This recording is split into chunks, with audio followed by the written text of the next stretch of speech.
Flash married to a disabled husband who turned out to be a billionaire boss. 4 years ago, Saishir was framed by her fiancé and gave birth to a stillborn baby whose father was unknown. 4 years later, she was betrayed by a scumbag and married a disabled husband with a little burden. Saishir said that the expenses after marriage, and the non-interference in life were not a big problem. Just when everyone was laughing at her, she made a strange discovery. Whenever someone made trouble for her, the end would always be miserable. Whenever she encountered difficulties, she could always solve them. Saishir also thought that after she left the scumbag, she was possessed by a koi. Until one day, she found that there were hundreds of millions of assets inexplicably under her name, and then she realized that her disabled husband was actually a billionaire. 001 Betrayal. Saishir, are you really that dense or just playing dumb? I said Jinghao proposed to me today. He never loved you. Just let him go. Standing at the entrance of the Civil Affairs Bureau, Saishir stared coldly at the intimately linked couple in front of her. One was her boyfriend Lin Jinghao. The other, his ex-girlfriend Su Yunxi. Today was supposed to be the day she and Lin Jinghao registered their marriage. But what greeted her was this cruel scene. Suppressing her humiliation, she sneered, Lin Jinghao, is this your idea of cheating? Lin Jinghao frowned, about to speak, but Su Yunxi cut in first. Cheating? Are you kidding me? Jinghao and I never broke up.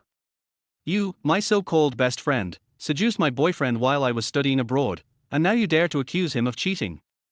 Saishir clenched her fists, her whole body trembling as she tried to hold it together. She looked up at the man across from her.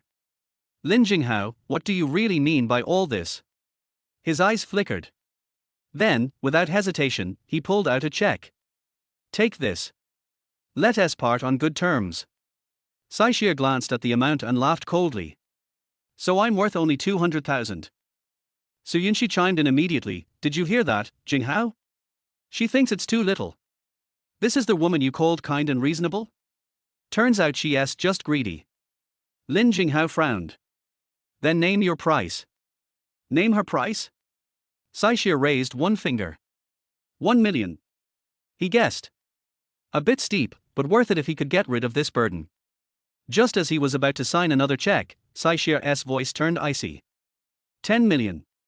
Su Yunxi's face turned green. 10 million? Saishir, have you lost your mind?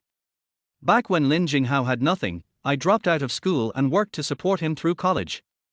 Not only that, I took care of him and his mother. Now he's worth over 1 billion, and I'm only asking for 10 million. Is that too much? Lin Jinghao's face darkened. Saishir, I'm trying to be civil here. Civil? Or is it that you just can't bear to let go? Your company is going public soon, isn't it? I bet the media would love to hear the juicy gossip about Peking's rising business star. Let us see who really ends up ruined. Saishir had no interest in wasting any more breath on this shameless pair. She turned to leave. But Su Yunxi rushed forward and grabbed her arm. You think a woman who had a bastard child deserves 10 million? Look at yourself. Who do you think you are? Saishir's expression turned cold. What did you just say? I said you're a filthy, promiscuous tramp. Got it? Lin Jinghao's expression changed. He immediately pulled Su Yunxi back. Shut up. She's blackmailing us for 10 million. How can I shut up? Su Yunxi was livid and not backing down. She shook off Lin Jinghao's hand and yelled at Saishir, you got knocked up by some random guy and pinned it on Jinghao. He has been carrying the blame for 3 years. Instead of being grateful, you try to extort money. Keep it up, and I'll have you thrown in jail. Saishir trembled with rage. Lin Jinghao, what the hell is she talking about? That child, it was yours. 3 years ago, the night Lin Jinghao secured a 5 million investment, she had a few drinks out of joy and blacked out.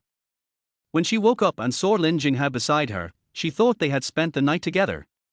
A month later, she found out she was pregnant. It was Lin Jinghao who insisted she keep the baby, so she gave up her scholarship to study abroad and stayed to prepare for motherhood. But due to complications, the baby was stillborn.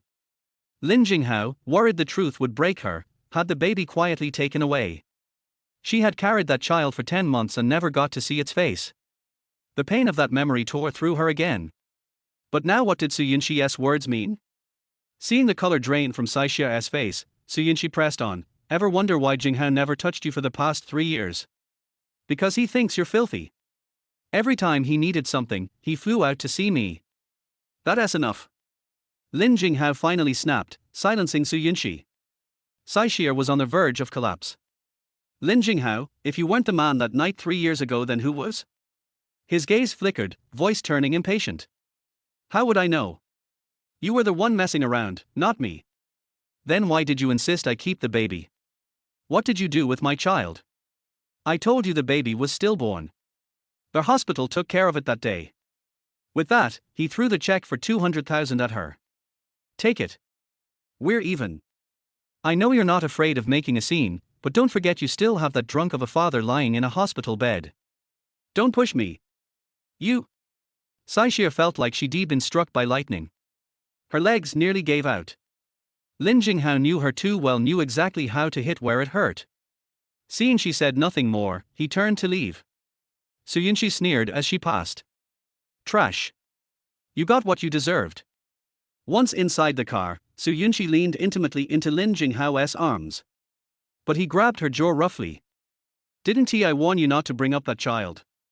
Do you have any idea how close you just came to screwing everything up? It was the first time Su Yunxi had seen him so angry. Her heart skipped a beat. Jinghao, I'm sorry. I just got so angry seeing her act so shamelessly. I lost control. I swear, it won't happen again. It better not. He stepped on the gas and sped off. As the black Mercedes disappeared in the distance, Sai Xie felt like her heart had been ripped out of her chest. She couldn't breathe. She glanced at the check in her hand and tore it to shreds without hesitation. Ring ring, ring ring. Her phone rang. She looked down. It was her father calling. Wiping her tear-filled eyes, she answered, Dad? Her father's gentle voice came through the receiver. Xie, did you get the marriage certificate? Congratulations, sweetheart.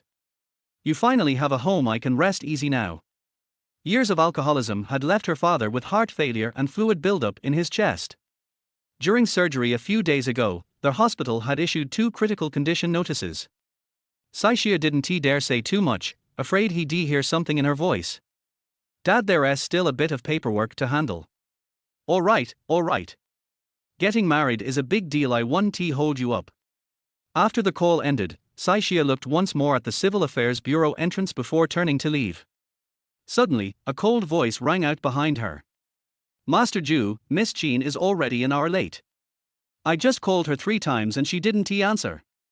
002, flash marriage with a disabled boss. As soon as Special Assistant Lu Ran finished speaking, the air around him froze in an instant. Even though the car window was only open a crack, he could still feel the cold air rushing out. He endured the low pressure and said with a stiff upper lip, Do you still want to get this certificate? After a strange silence, a cold and ruthless voice came from inside the car window, Go back. Yes. Lu Ran responded. This Miss Qin is so ignorant. You know, our Master Ju is a man who can make Pei Cheng tremble with just one stomp of his feet. In terms of family background, wealth, means, brains, appearance and talent, if he says he is second, no one dares to claim to be first. If it weren't for his legs. How could it be Miss Qin's turn? Lu Ran was about to get in the car when suddenly, a pleasant and clear voice came from behind him, Excuse me, are you short of someone to get the certificate? When Lu Ran turned around, he saw a young woman with a slim figure, delicate face, beautiful and cold features looking at him. Who are you? Sai Xie didn't know what had happened to him. Sorry, I just overheard that you guys seem to have been stood up. My boyfriend also cheated on me today. If you don't mind, how about we get the marriage certificate? Just get the certificate. When Lu Ran heard this, he almost choked on his saliva. This girl looks pretty and doesn't seem to have any mental problems. How could she say such shocking words? Does she know who the man in the car is? How dare you say you're just going to get the certificate? He was about to chase the person away when he found that the rear window was rolled down. A handsome profile appeared before my eyes. This man is so handsome. Sai Xie was stunned for a moment, as if struck by his handsome face. At this moment, she had only one question in her mind: what woman could refuse such a handsome husband? Zhang Julian raised his eyes and looked towards her. What did you just say? The man's eyes were as dark as ink. Saishir sensed danger almost at first sight. She hesitated. She couldn't even control a scumbag like Lin Jinghao, so how could she be her match for this man? Har har, that. I was just angry and talking nonsense, don't take it to heart. Bye. After saying that, she turned and left. But who would have thought that the man behind him would suddenly sneer, "Sure enough, you are just like them, you all despise me for being a cripple, right?" Cripple? When Lu Ran heard these two words, his eyes almost popped out. You know, these two words are usually Ju Ye's Achilles heel. But today, he actually mentioned it on his own initiative. Saishir paused in his running steps and looked back. I saw the car door was open, and the extremely handsome man was actually sitting in a wheelchair. Looking at his cold and sarcastic sneer, Saishir suddenly felt that he shared the same suffering. Her brain twitched again, and she simply turned back. Who said I disliked you? I'm just afraid that you're too good looking and might flirt with other men, causing me to make the same mistake again. However, now that she knew he was a cripple, she felt relieved. A crippled person, even if he wants to cheat in the future, I'm afraid he won't be able to do so. Humph. The man sneered, Lu Ran, go back. Just as the car door was about to close, a small white hand suddenly came up to it. Zhang Julian frowned unhappily and asked coldly, what? Saishir shook the household registration book in his hand, and pointed at the household registration book next to the man. Since we're here anyway, why not get the certificate before leaving? It won't be a wasted trip. Are you sure you want to marry me? Saishir smiled, sir, you don't have the habit of cheating, right? Lu Ran, miss, our master Ju has never even been in a relationship, how could he cheat? Before he finished speaking, he suddenly felt a chill as if a mountain was pressing down on his head. Lu Ran was startled, then realized that he had said the wrong thing, and quickly shut his mouth. That's no problem, let's go. Saishir turned around and walked towards the gate of the Civil Affairs Bureau. Her hair, with an inexplicably familiar fragrance, passed through the man's nostrils. Zhang Julian's eyes, as deep as the sea, flashed, and he said coldly to Lu Ran, what are you still standing there for? Oh, yes. Lu Ran hurried forward, pushed Zhang Julian down, and followed Saishir's footsteps. 10 minutes later, Saishir walked out of the Civil Affairs Bureau holding the fresh and hot marriage certificate. In just half an hour, she not only went from being single to being married, but she even changed her marriage partner. Did she really do such a ridiculous thing? If Dad knew about this, I don't know if his heart would be able to take it. Your name is Saishir. Zhang Julian glanced at the marriage certificate. Saishir nodded and took a look at the marriage certificate. Battle of Julian? This name, why does it sound familiar? Before Saishir could think about it, Zhang Julian gave Lu Ran a look. Lu Ran understood and handed her an agreement, sign it. Saishir took a closer look. Prenuptial agreement. I glanced through the first 2 pages and saw some clauses about protecting each party's premarital property. It should have been prepared for another woman before. Thinking that he didn't have much property, Saishir turned directly to the last page and signed his name readily. Because she didn't read it carefully, she didn't know that the last 8 pages of the prenuptial agreement listed in detail everything Zhang Julian transferred to her, including real estate, insurance, funds, and all the shares of a small listed company. Zhang Julian is not short of money, so he will naturally not be stingy with his woman. One more thing. I want to split the expenses in the future. Saishir said seriously. Lu Ran blinked, thinking he had heard it wrong. Zhang Julian glanced at her again, are you sure? Saishir nodded seriously, I'm sure. The car this man drives doesn't look like a luxury car. Moreover, the watch on his wrist was an old-style steel watch, which must not be in very good condition. Her father's heart surgery drained away all her savings. I really don't have the energy and the willingness to support another man. Then do as you say. Zhang Julian's eyes were indifferent, without any intention of forcing. Saishir was about to say something when his phone suddenly rang again. This time, it was the hospital that called. Hello, is this Miss Sai? Your father just suddenly ran out of the ward and injured a lady. During the argument, he became very emotional and fainted. Please come over and take a look. What? I'll be right there. My father has chronic heart failure, and the most taboo thing is excessive mood swings, which can easily endanger his life. Saishia hung up the phone. Sorry, I have something important to deal with right now, let's contact you another day. Seeing her pale face, Jean-Ju asked inexplicably, "Need help?" 003, do I look poor? Help? You are still in a wheelchair, how can you help? No need. Saishir waved his hand, quickly hailed a taxi and left. Looking at the taxi going away, Zhang Juyan was silent for a while before he said, "Do I look poor?" Lu Ran almost spit it out. The third young master of the Zhang family, the richest man in Peicheng and one of the top 10 even in country A. If you are poor, there will be few rich people in the world. Maybe Miss Sai Madam has misunderstood something. Before he finished speaking, the phone in his pocket rang. He said a few words, then covered the microphone and handed the phone to Zhang Juyan, lowering his voice and saying, "Master Zhu, it's the old man calling." Zhang Juyan took the phone nonchalantly with an indifferent look on his face. "Hello." When Mr. Zhang heard his youngest son's voice, he immediately asked, "How is it, have you got the marriage certificate?" Zhang Juyan lowered his head, his fingertips groping for the gentle smiling face of Xie Tianjing, the boss of the marriage certificate, and said, Old Master Zhang finally breathed a sigh of relief. "You finally got the marriage certificate. You are almost 30 years old and have a child. You should have settled down a long time ago. I heard that the second young lady of the Qin family is a very nice person. She is dignified and generous, and she likes children very much. I believe she and Xiaobao can get along well. Have you said enough?" When the child was mentioned, Zhang Juyan's face instantly turned 3 shades colder. Mr. Zhang was choked. This youngest son is arrogant and proud. He was tricked into having Xiaobao. No wonder he has no feelings for this child. Mr. Zhang has 3 sons and 1 daughter, and Zhang Juyan is the youngest. Because of his inconvenient legs and feet, he was particularly fond of his youngest son. Even when speaking, I was very careful, for fear of making him unhappy.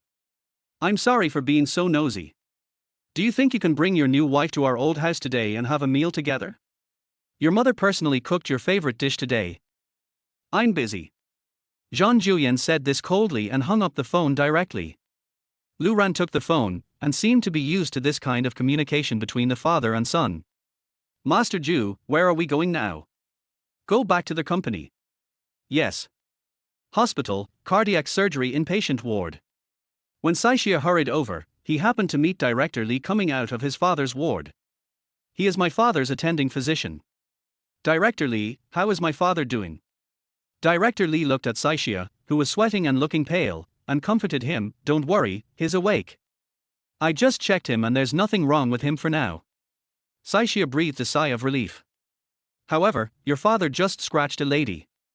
She has gone to treat the wound, and I left her phone number on the bedside. You'd better go and apologize to her, otherwise if someone calls the police, it will be very troublesome." "Thank you, Director Li." After thanking him, Saishia pushed the door and walked in. As soon as Sai Cheng saw Saishia, his mood, which had just calmed down, became excited again. Xia, do you know who I saw?" "I saw your mother, she's back." As he spoke, his face was a little confused again, but she said she didn't know me at all and wanted to call the police to arrest me. Saishia guessed that this was the reason. Because this isn't the first time this has happened. Before he became an alcoholic, my father was a teacher. He was well-mannered and had a good temper. Suddenly one day, my mother took my sister and left home, and there was no news of them ever again. Because of this reason, my father was depressed all day long and drank to drown his sorrows. Every time he gets drunk, he would stop a middle-aged woman who looks like his mother and tangle with her. Because of this incident, Saishia wanted to say sorry to death. "Dad, have you been drinking again?" Saishia walked over with a sullen face. "It's only been a short while since your surgery, and you're still drinking. Are you trying to kill yourself?" Sai Chenggang quickly shook his head. Xia, I didn't drink alcohol today, and I didn't do anything wrong. I really didn't recognize the wrong person." Saishia sighed softly. Every time my father identified the wrong person, he used the same excuse. Seeing that his daughter looked unhappy, Sai Chenggang blamed himself and said, Xia, did I delay you from getting the marriage certificate?" Saishia felt a little uncomfortable when he saw his father being so cautious, but his expression immediately softened. "No, I've already got the certificate." "That's right, I just changed my husband." Seeing his daughter getting married, Sai Chenggang's eyebrows relaxed and he didn't mention what happened just now. That's great, congratulations. Saishir was worried that he wanted to see the marriage certificate, so he changed the subject. Dad, you haven't had lunch yet, right? What do you want to eat? I'll make it for you. Just like yesterday. Then wait, I'll be back soon. Before leaving, Saishir took the phone number on the desk with him. After going downstairs, she stood in the open space in front of the hospital and dialed the other party's number. Sorry, the number you dialed is turned off. Please try again later. Is the power off? Saishir thought about it, then sent a text message to the other party. The general content was that she was Sai Chinggang's daughter and she wanted to apologize to her in person, hoping that the other party would contact her after seeing the message. After sending the message, she turned and went to the cafeteria.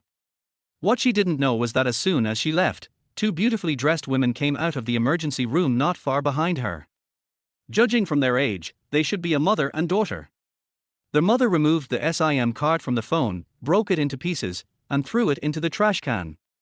The daughter looked at the scars on her mother's arm and was furious. Mommy, tell me quickly who hurt you. I will never let him go. The mother's eyes flickered. He is just an insignificant person. I don't intend to cause trouble for him. So let it be. Mommy, you are always so soft-hearted and kind. No wonder you have been oppressed by that old witch for so many years. I really feel sorry for you. As if she had thought of something, a sinister look flashed across her mother's eyes. Don't talk about me. I'm more worried about you now. Me? What do I have to worry about? We are returning to China this time mainly because of you. Remember, you must rely on your son to gain status this time. Not only must you capture the man's heart, but you must also find a way to get close to the little boy. He seems to be ill, so you may have to spend more time on it, understand? Oh, you've said this hundreds of times, I remember it all. As my daughter said this, her delicate and beautiful face was filled with confidence and pride. He's just a little brat. She has been hanging out in the upper class with her mother for so long, how could she not be able to deal with him? It's just coaxing a child, isn't it, just playing with him and giving him snacks? How difficult can it be? Mommy is really worrying too much. 004, breaking through the unbearable scene. Ward. Saishir had just brought out the food when his cell phone rang. She thought it was the injured person who contacted her, so she quickly took out her cell phone. Who knew, it turned out to be the company that called. She frowned suspiciously and pressed the answer button. Hello, Sister Wang. Xiaoxia, come to the store within half an hour. Saishir was stunned for a moment, but Sister Wang, my father had surgery, so I asked for a week's leave. It's only been 4 days. Why are you talking so much nonsense? Come back right away if I tell you to. If you're 1 minute late, you don't have to come again. Hey do. Saishir was about to say something when the call was hung up. She looked up speechlessly and met her father's gaze. Is the store urging you to go back to work? Saishir's job is a salesperson at a domestic high-end custom dress studio. She had planned to apply for the fashion design major in college, so she is quite knowledgeable in this area. In addition, the store manager knew that her family was not well off, so he would occasionally arrange some clothing design work for her so that she could earn some extra money. All in all, the income is pretty good. But who could have thought that she, who worked as a salesperson during the day and a part-time designer at night, would raise an ungrateful person like Lin Jinghao? Saishia put aside his chaotic thoughts and nodded. It must be something urgent. Dad, I'll go over and take a look first. I've arranged a nurse here. Call me if there's anything else. Sai Chinggang nodded thoughtfully. Looking at the woman's hurried back, he finally said, Xia, when she was about to step out of the door. Saishia turned around. Jinghao's career is booming now, and you two will have a good life in the future. Have you ever considered quitting your job? You are married now, and taking care of your husband and children is your top priority. Saishia's eyes flickered. Dad, that's Lin Jinghao's career, not mine. I like my current job very much, and the salary is good. I don't plan to quit. You often work overtime until the early morning in your job. Dad is worried that you will be tired. Dad, don't worry about it. I'm not tired at all. I'm leaving now. Sai Chinggang sighed lightly, picked up the food at hand and started eating absent-mindedly. No. He would have to find a chance to talk to Lin Jinghao later. He couldn't let Xia suffer so much anymore. Half an hour later. As soon as Saishia stepped into the studio, he heard several voices talking. Sister Wang, Miss Chin is our store's VVIP. She spends millions every time. She was originally your customer, why did you give her to Saishia? Do you think I'm willing? The store manager knew Miss Chin was coming and specifically told me to let her come over to receive him. What can I do? The store manager again.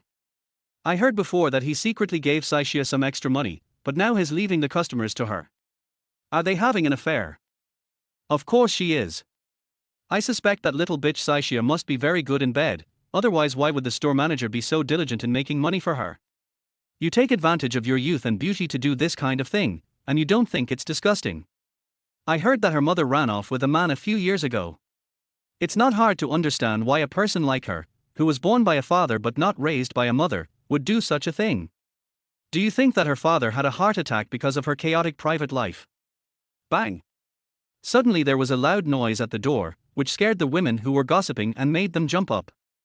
They all turned around and saw Saishia standing there with a gloomy face, and two mannequins lying on the ground at his feet. Sister Wang didn't like her in the first place, and now she was startled and got furious. Saishia, what are you doing? I asked you to come over to work overtime but you kicked things. What do you mean? If you don't want to work, get out of here right away. The manager is not here, and no one will tolerate you. Saishia stared at Sister Wang coldly. Sister Wang, I remember you are not even 40 years old yet, how come you have Alzheimer's disease? A crack appeared on Sister Wang's delicate face in an instant. Who are you scolding? I'm just reminding you, who was it that took out a half-finished skirt for Miss Chin to try on last month, causing her to get so angry? The store manager asked me to take over because he was afraid of losing this big customer.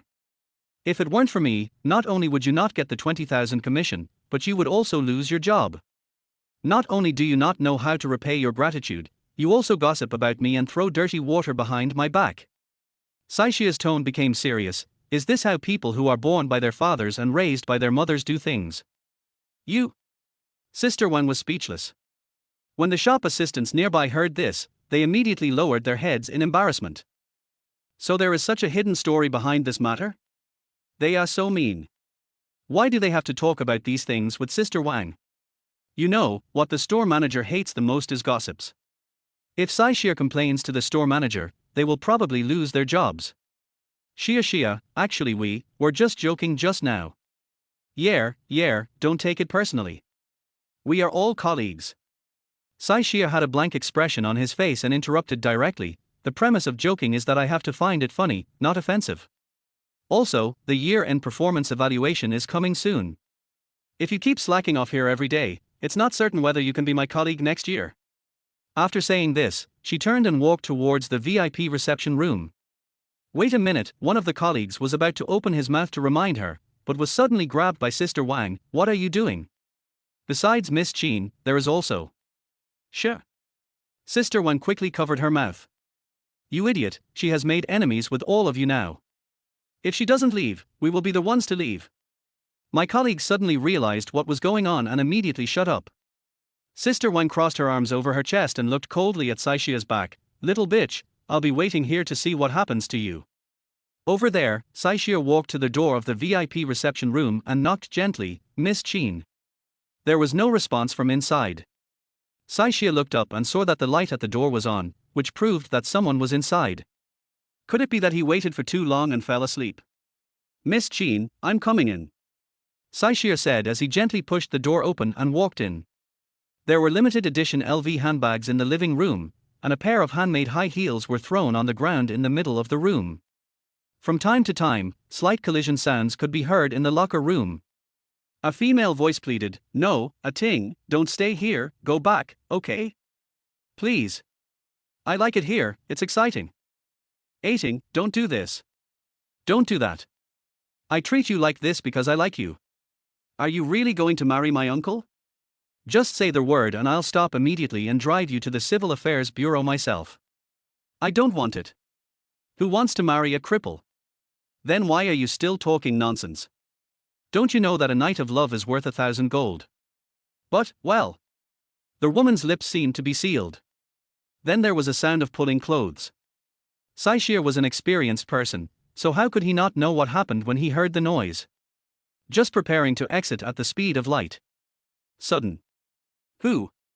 005, we are not done yet. A man's voice sounded, and the door to the locker room opened.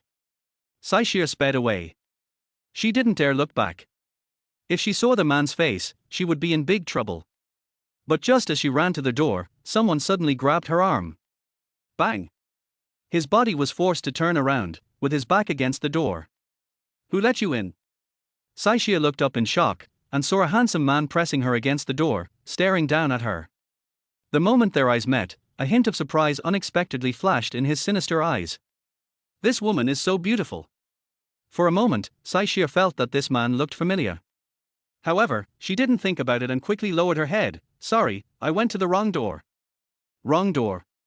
The man snorted coldly, lowered his head and sniffed her hair. This woman smelled good. Is this how you waiters attract men's attention now? Waiter? Attract men's attention? Saishir was insulted. I'm sorry, maybe you've met a lot of waiters who came to your door, but I'm definitely not one of them. Your behavior of disrespecting women's wishes is disgusting. She slapped the man's hand away and said coldly, also, I'm not a waiter, I'm a salesperson. Excuse me, leave first. Not only are you leaving, you don't have to come back again. At this time, a female voice came from the locker room.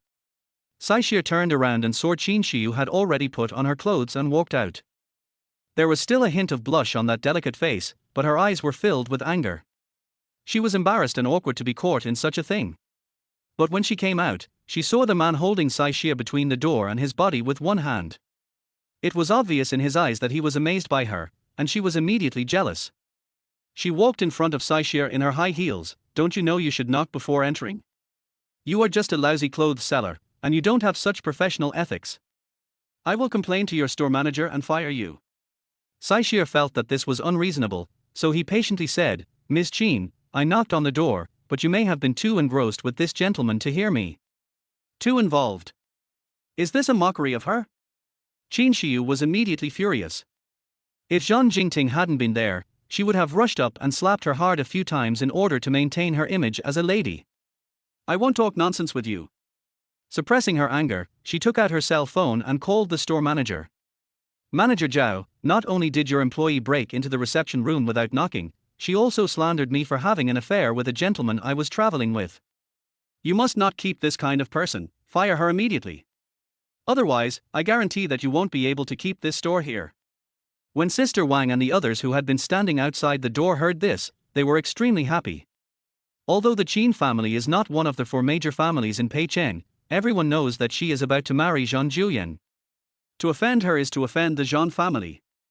This time, they didn't believe Saishia would be able to turn things around.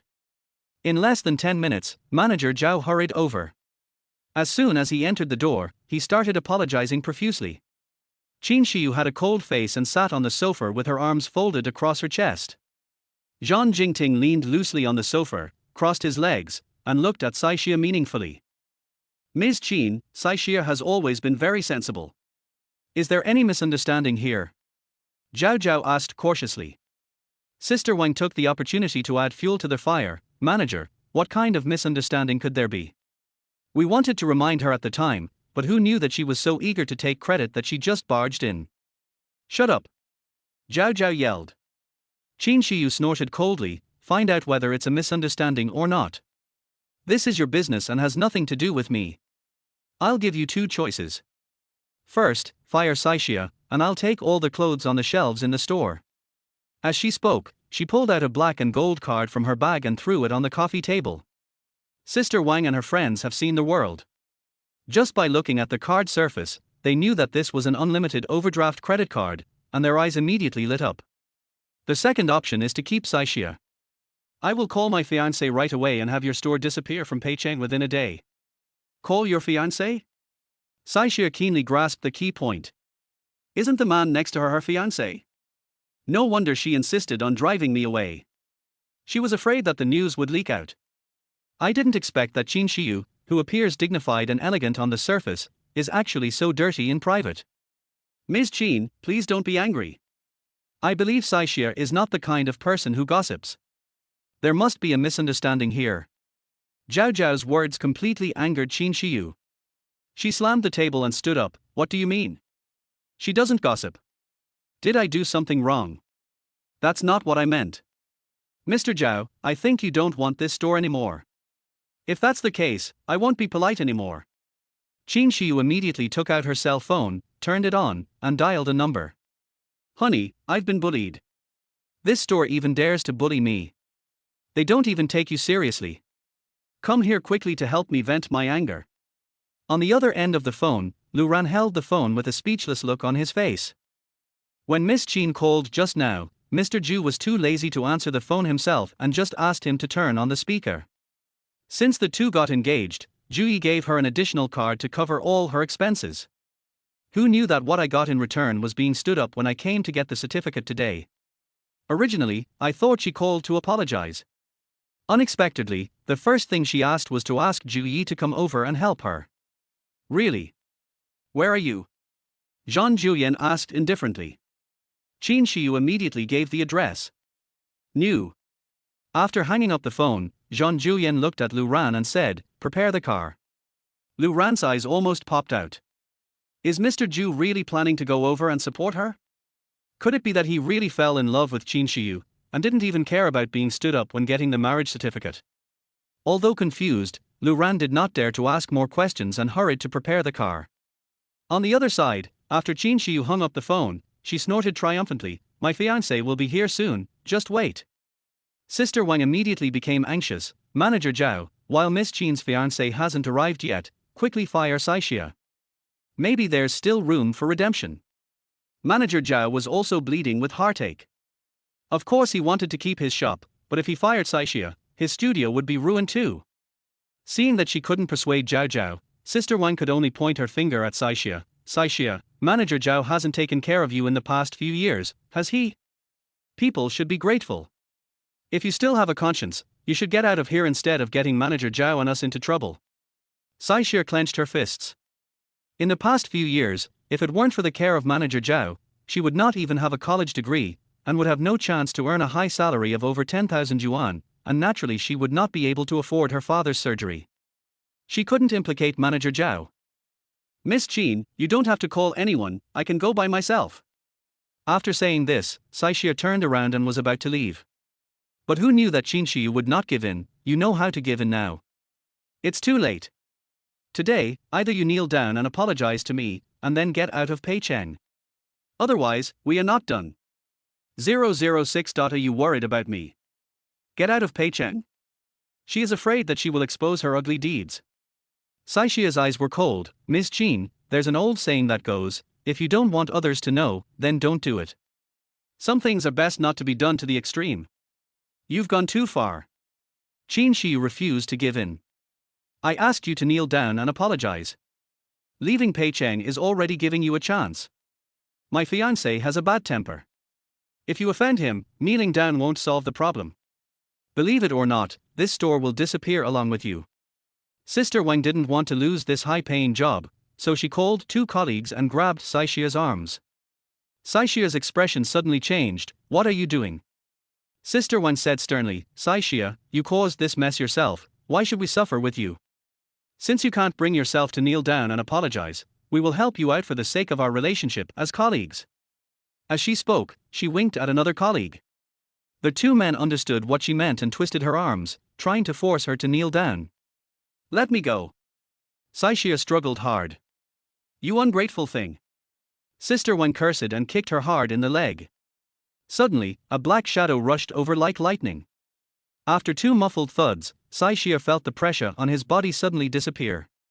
When she turned around, she saw Sister Wang and another colleague lying on their backs on the ground, holding their thighs and grimacing in pain.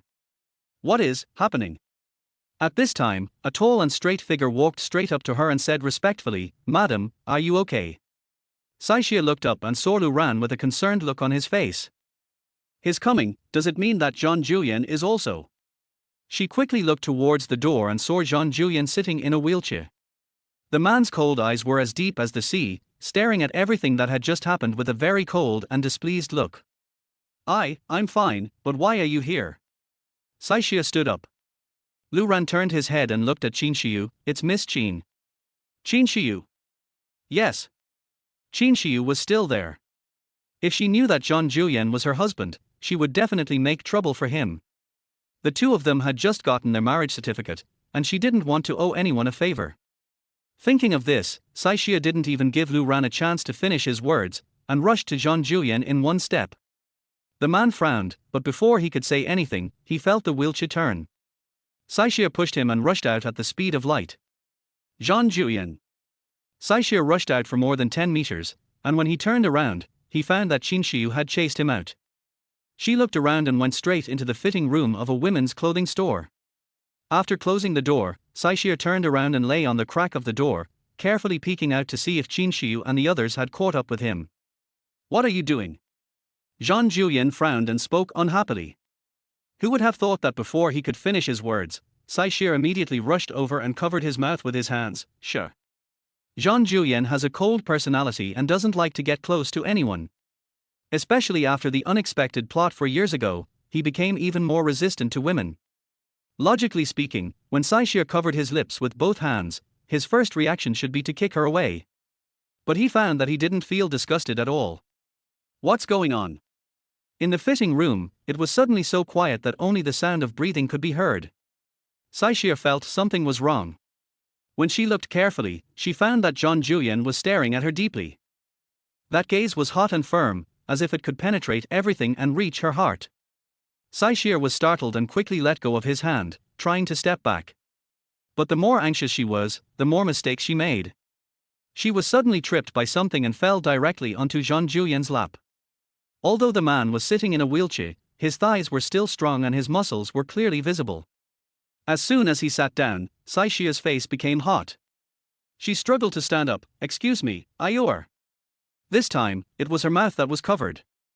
Zhang Julian used his free right hand to hold her waist to stop her from struggling. He lowered his voice and blew into her ear, "There's movement outside." Saixia blinked. The next second, I heard a burst of hurried footsteps. Then, Qin Shiyu's voice rang out in frustration, "What's going on? I clearly saw them coming this way, why can't I see anyone? Waiter, go check over to the fitting room right now." "Miss, no one came in just now." "Are you dazzled? I'm telling you, I'll be the third young master's wife of the Zhang family soon. If you dare not listen to me, I'll bankrupt you in a minute. Don't get excited, we'll find it right away." As soon as he finished speaking, Saixia could hear the doors of the fitting rooms next door being opened and closed one by one. Seeing the footsteps getting closer, Saixia felt his hair stand on end. Zhang Julian pinched her slender waist and whispered, "Are you afraid of her?" Saixia thought, once the door opens, they won't be able to hide anymore. So she didn't care about it and directly pulled down the man's hand, looking at him with a depressed face. "It's all your fault." "Me?" Zhang Julian raised his eyebrows. "That woman was fooling around with another man behind her fiancé's back, and I accidentally caught her there." "Really?" The man's eyes were indifferent, with a cold and sinister look in them. "I'm not afraid of a head-on confrontation with her, but if you suddenly show up and she finds out about our relationship, what if she comes to trouble you? I heard that her fiancé is very powerful, an incredible figure." The originally cold man's eyes flickered after hearing Saixia's words. "So, you hid here to protect me? What else?" Saixia was a little frustrated. "But don't worry, I won't get you into trouble. Hide inside and don't come out. If she asks, just say you don't know me." As soon as she finished speaking, she stood up and pushed open the door of the fitting room. "You little bitch, I was already very generous of you to ask you to kowtow and admit your mistake, but you actually dared to run away. You are simply courting death." Qin Shiyu cursed harshly and raised her hand to slap Saixia in the face. Saixia reacted quickly and turned his head to avoid it. Seeing that her slap missed, Qin Shiyu was furious and turned to Zhang Jingting. "Jingting, look at her, she even dared to hide." He was really curious how she could resist to that extent. So, he spoke lazily, "Miss Saixia, right? I advise you to stand up straight and take this slap well." Saixia sneered, "Why? If I refuse, does this gentleman intend to do it himself?" 007, a wonderful scene.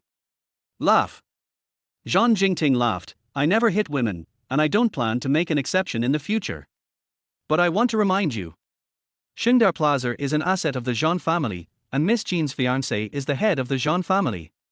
Forget about asking your store to move out of Shindar Plaza. With just one word from him, this store will no longer have a place to stay in Peicheng. Do you believe it? Saixia looked at Zhang Jingting. He looks decent, but his work is extremely disgusting. He is simply not worthy of being a man. Then I have to remind you that truth will never come to light. Knowing the identity of Miss Jean's fiancé, you still get entangled with her. Do you think you will have a good ending? Zhang Jingting's face changed, and he was obviously afraid of this matter. However, Qin Shiyu didn't take it to heart at all. She even took Zhang Jingting's arm provocatively and glared at Saixia with contempt. Really? The cripple will be here soon. Otherwise, let's wait and see whether he will believe his fiancé and nephew, or listen to the nonsense of an inferior like you. Nephew? Saixia's worldview was shattered. This pair of dogs is just as bad as Lin Jinghao and Su Yinxi. No need to wait. At this moment, a voice as cold as ice was heard.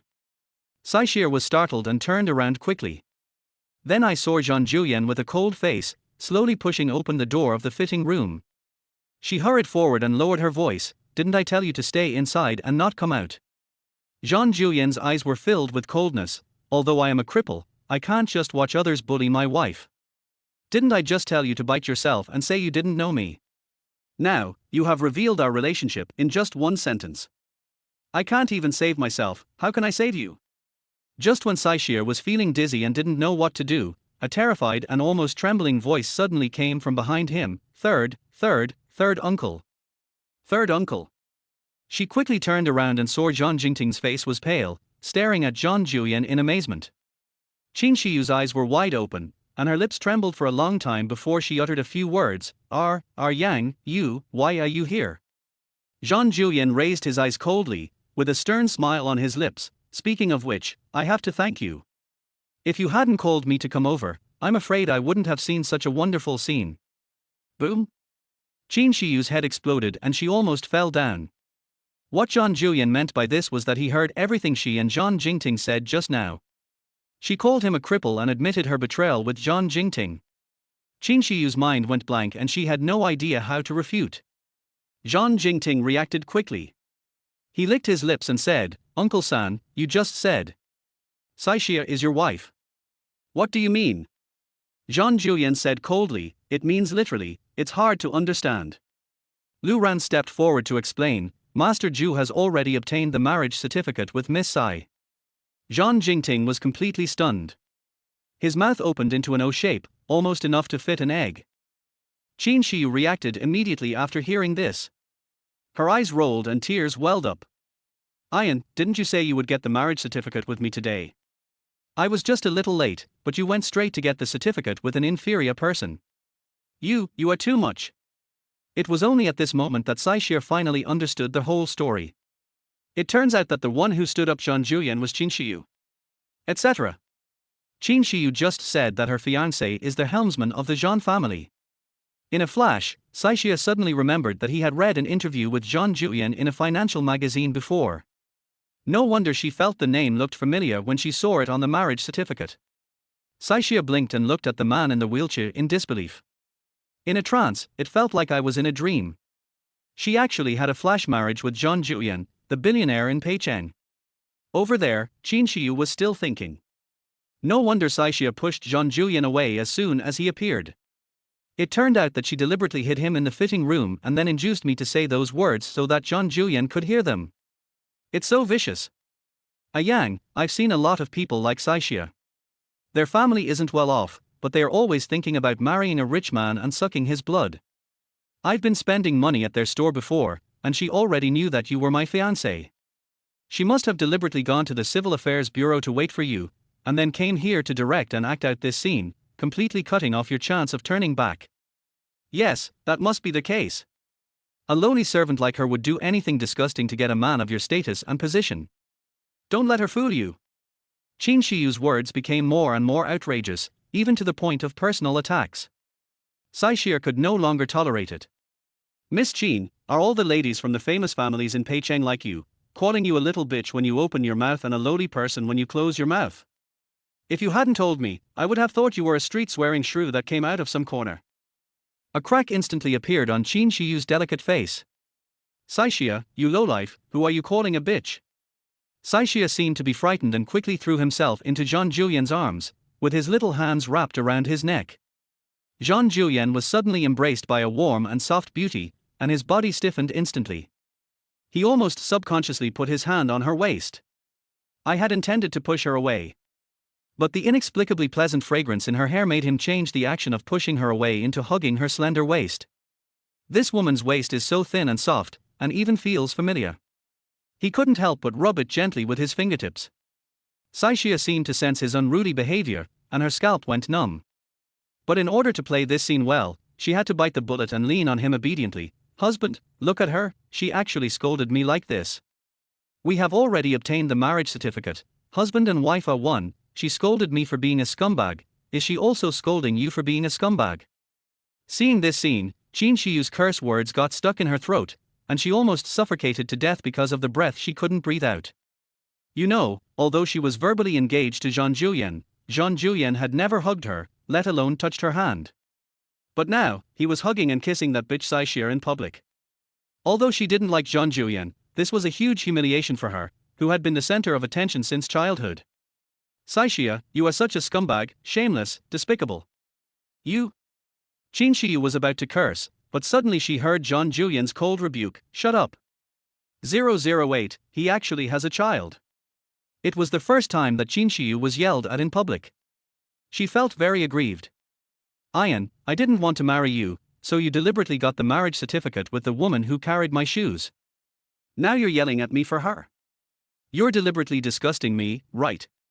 Saishia frowned. She is a salesperson and sometimes she chooses shoes, hats and accessories for customers. How come it became a shoe carrier when it came into Qin Shiyu's mouth? She was about to stand up and refute, but she felt a tightness around her waist. Zhang Julian's big hand closed and held her in his arms. You turned off your phone and refused to answer the phone when you got the marriage certificate, and you ran to the mall to fool around with my nephew. You are even more disgusting than him. I didn't, Jing Ting, and I just. Seeing Qin Shiyu stuttering for a long time and unable to say anything, Zhang Jingting felt so ashamed. He rushed forward and grabbed her arm. Let's go, don't embarrass yourself here. Why am I so embarrassed?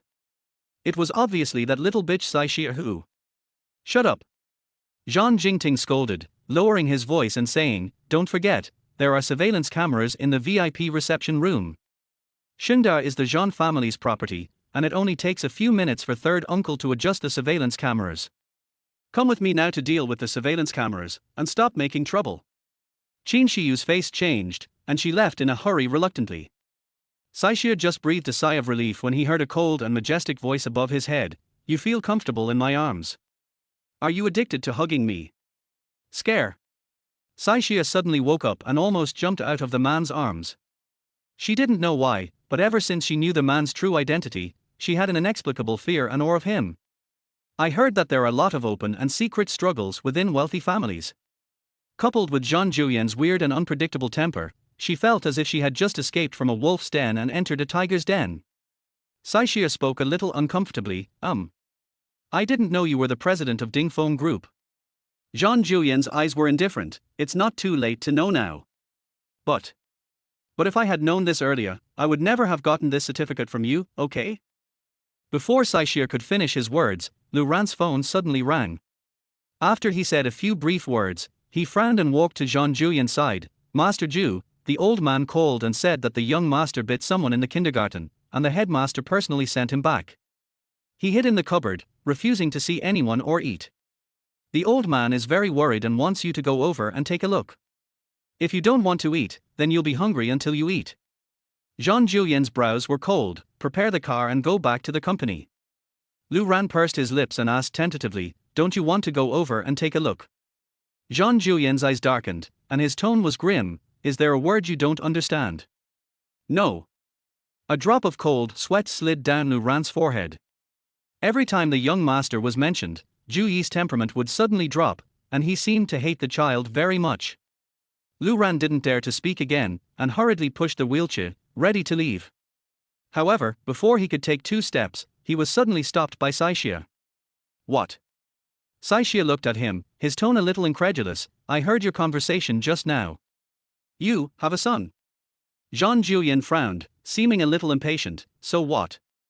Saishia almost vomited blood when he saw him admit it himself. You have a son, so why didn't you make it clear when you got the marriage certificate? It was unbelievable enough that her husband changed people on the day she got the marriage certificate. If she becomes a stepmother for no reason, her father will definitely break her legs. Jean Julien did not hide any guilt at all. Instead, he calmly lowered his head and glanced at his watch. There is still 1 hour before the Civil Affairs Bureau closes. If you want a divorce, there is still time. Saishia was speechless. This guy has found her weak spot, right? Knowing that she was a girl from an honest family and that her first marriage was very important, he used this matter to threaten her again and again. Do you think she doesn't dare? The man looked up at her and waited patiently. So, do you want to go? Saishia. Well, she really didn't dare. Her first marriage turned into a second marriage, and she was afraid that her father would be mad at her to death. Anyway, they will share the expenses equally after marriage. She doesn't have to raise the child, and they don't interfere in each other's private affairs. It makes little difference whether you have that child or not. After finally brainwashing himself successfully, Saishia held his breath and turned away. Jean Julien looked at her slender back and asked, Are you not going to the Civil Affairs Bureau? Saishia didn't even turn his head. Go ahead if you want. Our Sai family doesn't have the tradition of getting married in the morning and getting divorced in the afternoon. Jean Julien kept his eyes on her until her figure disappeared around the corner, then he withdrew his gaze and said, Let's go. Yes. On the other side, Saishia arrived at the door of the one. Today, after Qin Shiyu's commotion, she might lose her job. My father needs long-term medication for his heart failure, and many of them are imported drugs. Not only are they expensive, but they are also not covered by medical insurance. She also has to find a new job as soon as possible. She took a deep breath and walked into the door. As soon as Zhao Zhao saw her, he immediately came over and asked with concern, Xia, are you okay? Saishia said apologetically, Manager Zhao, I'm sorry for causing you trouble. Don't worry, I will resign this time and won't let Qin Shiyu have the chance to embarrass you. After saying that, she turned around and was about to leave. But who knew that Zhao Zhao grabbed her and said, Xia, what are you talking about? Miss Qin just came and said that as long as we delete the surveillance, we will not pursue today's incident. You don't have to leave, our store is fine. Saishia was stunned. What? I'm not lying to you. Just stay here peacefully from now on. Saishia thought about it and thought that Qin Shiyu might have given in because she was afraid that Jean Julien would come and check the surveillance footage to prove that she cheated. Okay. She breathed a sigh of relief. Now that I have secured this job, I won't have to worry about my father's medicine or the money for a nurse. Xia, the customer really liked the Chinese dress you designed last time. She came to me again this time. Are you interested in trying other elements? Don't worry, I will triple your overtime pay. Triple overtime pay? Saishia's eyes lit up. Is it still settled on the current month? More than that. I know your father is in the hospital recently. If you are short of money, I will settle it for you as soon as the drawings come out. Thank you, Manager Zhao. Come with me to the office, and we'll sit down and discuss the details. Seeing Saishia follow Zhao Zhao to the office, Sister Wang and the others were so jealous that their eyes were about to bleed. And you still say that she and the store manager didn't have an affair? Who would believe that? He followed me to the office in broad daylight and even pulled down the curtains. How shameless. Sister Wang rolled her eyes and said, just wait, I have plenty of ways to get rid of her. 009, Juyi got slapped in the face. The next day at 3 o'clock in the afternoon. After Saishia got off work, he prepared to go to the hospital to see his father. She walked to the side of the road and waited for her online taxi. In less than 2 minutes, a black Rolls-Royce Phantom slowly stopped in front of her. Rolls-Royce. She didn't remember taking such an expensive car. She was about to move to the side when she saw the car window slowly rolled down. Jean Julien's handsome profile appeared in sight. Get in the car. Saishia was stunned for a moment. She didn't know why, but when she saw this face, she felt a little nervous. Well, I called a taxi myself. Before he could finish his words, the man glared at him and said, I told you to get in the car. The strong sense of oppression made Saishia feel as if a mountain was pressing down on him. After hesitating for 2 seconds, she finally opened the car door and got in. The door closed and the car started slowly. Inside the car, the air pressure was very low because of the man. Saishir glanced at the man beside her.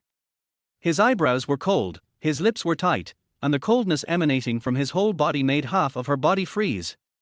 So she shrank uncomfortably towards the car door, trying to keep a distance from him. The car drove for more than 10 minutes, and Saishir couldn't help but ask, Master Ju, where are we going? Jean Julian didn't even raise his eyelids. You'll know when you get there. Stinky ice cubes, why are you keeping it a secret?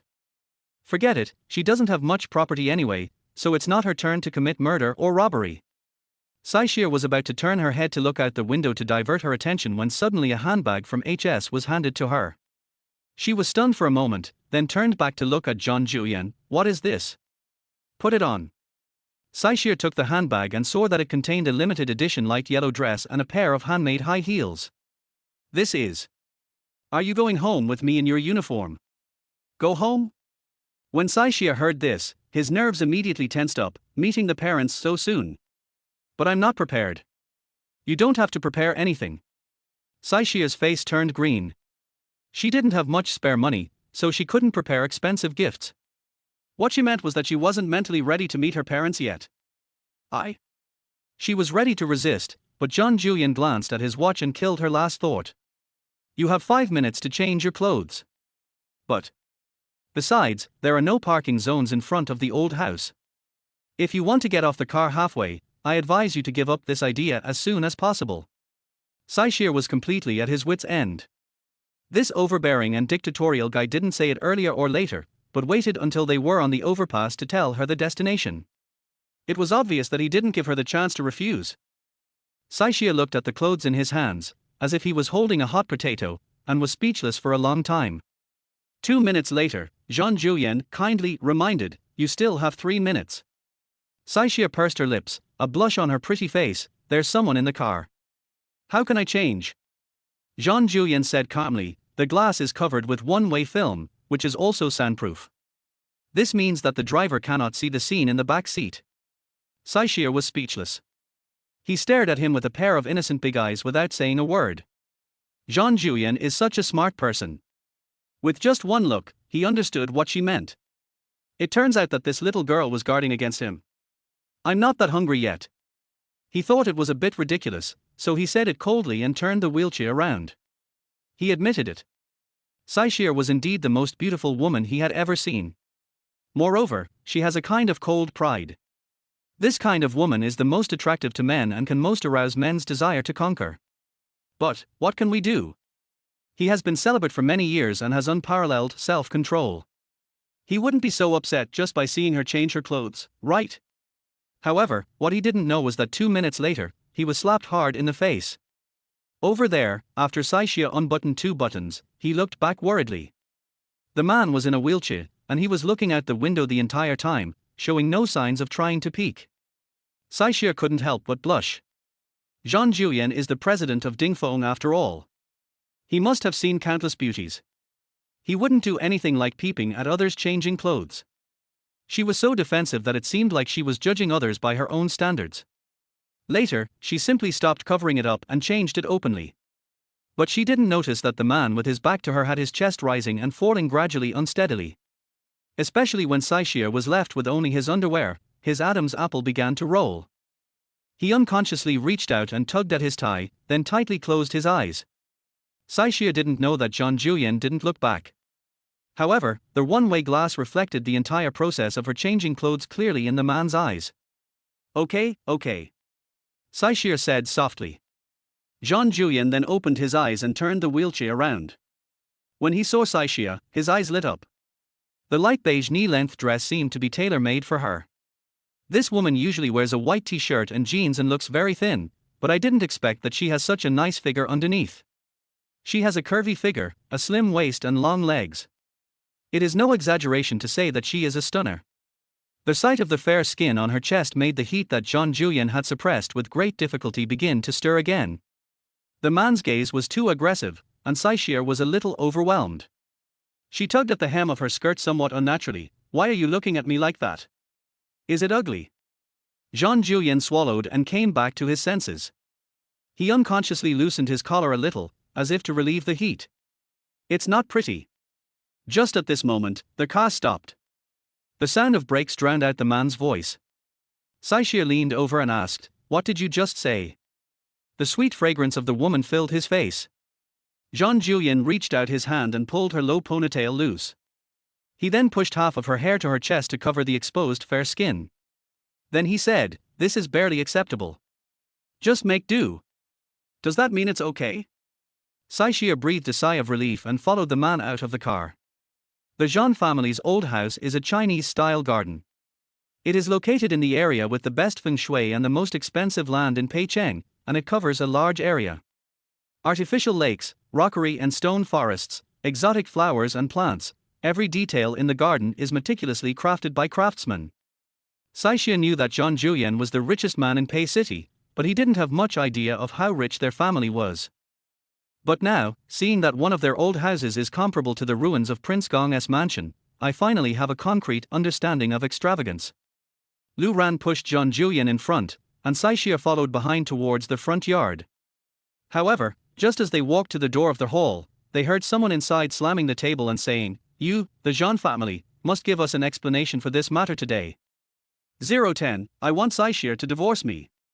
In the living room, Mr. Jean and Mrs. Jean looked very unhappy. They looked at the aggressive Qin family and didn't know what to say for a moment. "Old man, although our Qin family is not as wealthy as your Jean family, it is at least a famous family, right? It was you who came to propose marriage again and again, and you patted your chest and promised that your son would treat Shiyu well, so I nodded and agreed to this marriage. But what about now? Not only did your son leave my daughter aside, he also got married to another woman. This is not the way to play tricks on people, right? Our Shiyu is also a lady from a noble family, innocent and pure. Your son has now abandoned her. How will others view our Shiyu and our Qin family? If you don't give us an explanation for what happened today, we two families will never be done with each other. The Jean family and the Qin family are old friends. At the beginning, Mr. Jean chose Qin Shiyu because she was well behaved and obedient. Now facing Qin Shifren's questioning, he was also at a loss. Nephew Shifeng, don't get too excited. When I called Yang yesterday, he said that he and Shiyu had already obtained the marriage certificate. He couldn't do such a thing, there must be a misunderstanding. Woo woo woo. Qin Shiyu, who had been sitting on the side and crying, couldn't help but speak. Grandpa Jean, Yang admitted to getting the marriage certificate himself. He also hugged that woman in front of me. If you don't believe me, you can go ask Jingting, he saw it with his own eyes. Old Master Jean turned his head and looked at John Jingting, who had been standing in the corner without saying a word. Jingting, is what Shiyu said true? Jean Jingting didn't expect Qin Shiyu to drag him into this. Now that he was named, he could only nod his head and say, "Uncle San, that's exactly what he said." Qin Shiyu's mother, Sai Leroux, also felt humiliated and said angrily, "Grandpa, your Jean family is simply going too far." It was obvious that Mr. Jean was unable to hold on any longer.